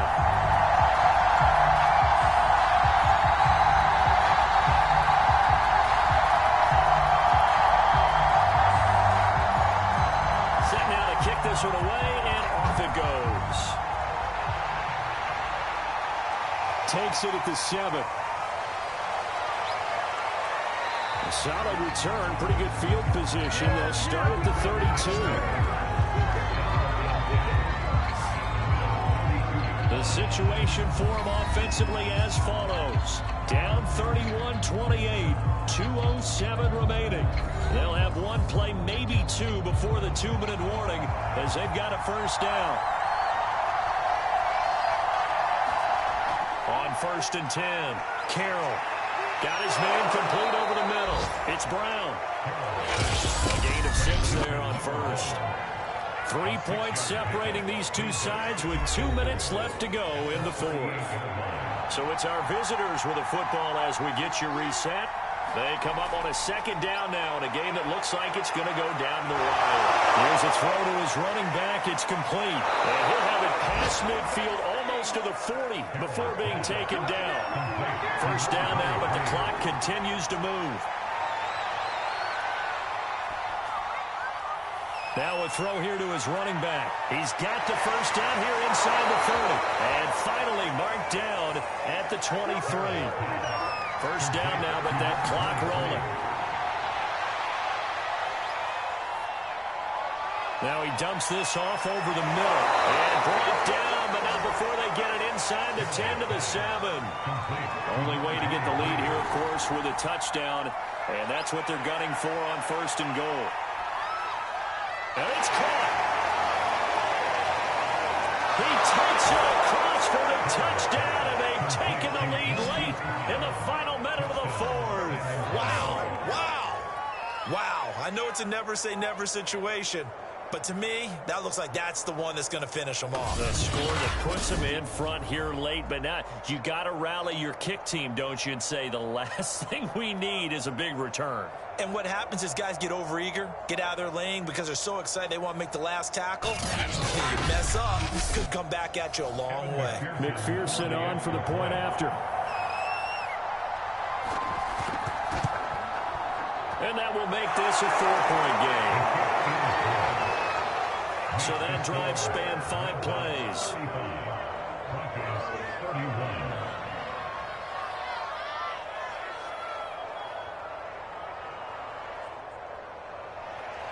The kickoff team on the field now as they will send this one away. Fielded just outside the goal line. A good effort on the return there. Gets him across the 30 up to the 33.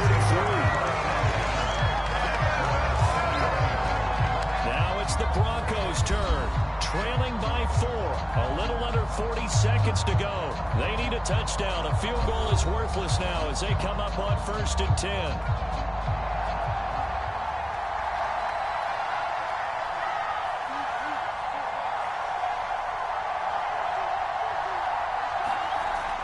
throwing on first down. Pearson. And he's got his big tight end here. Now the Broncos are going to call the first of their timeouts, as they'll stop it with a little over 30 ticks to go in the football game. Now a play fake here on first down. It's complete to Cruz. And he gets this inside the 35-yard line. Back-to-back good plays have him on the move on first down.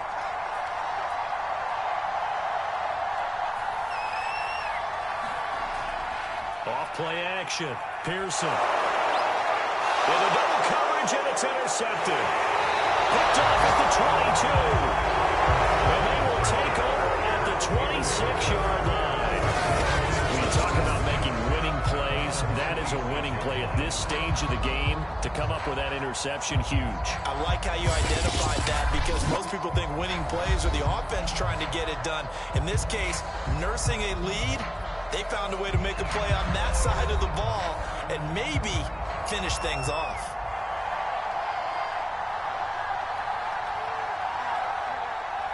Victory very much in sight now as they'll take a knee.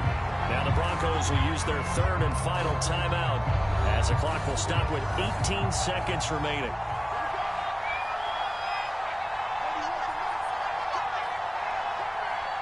And they will take a knee here.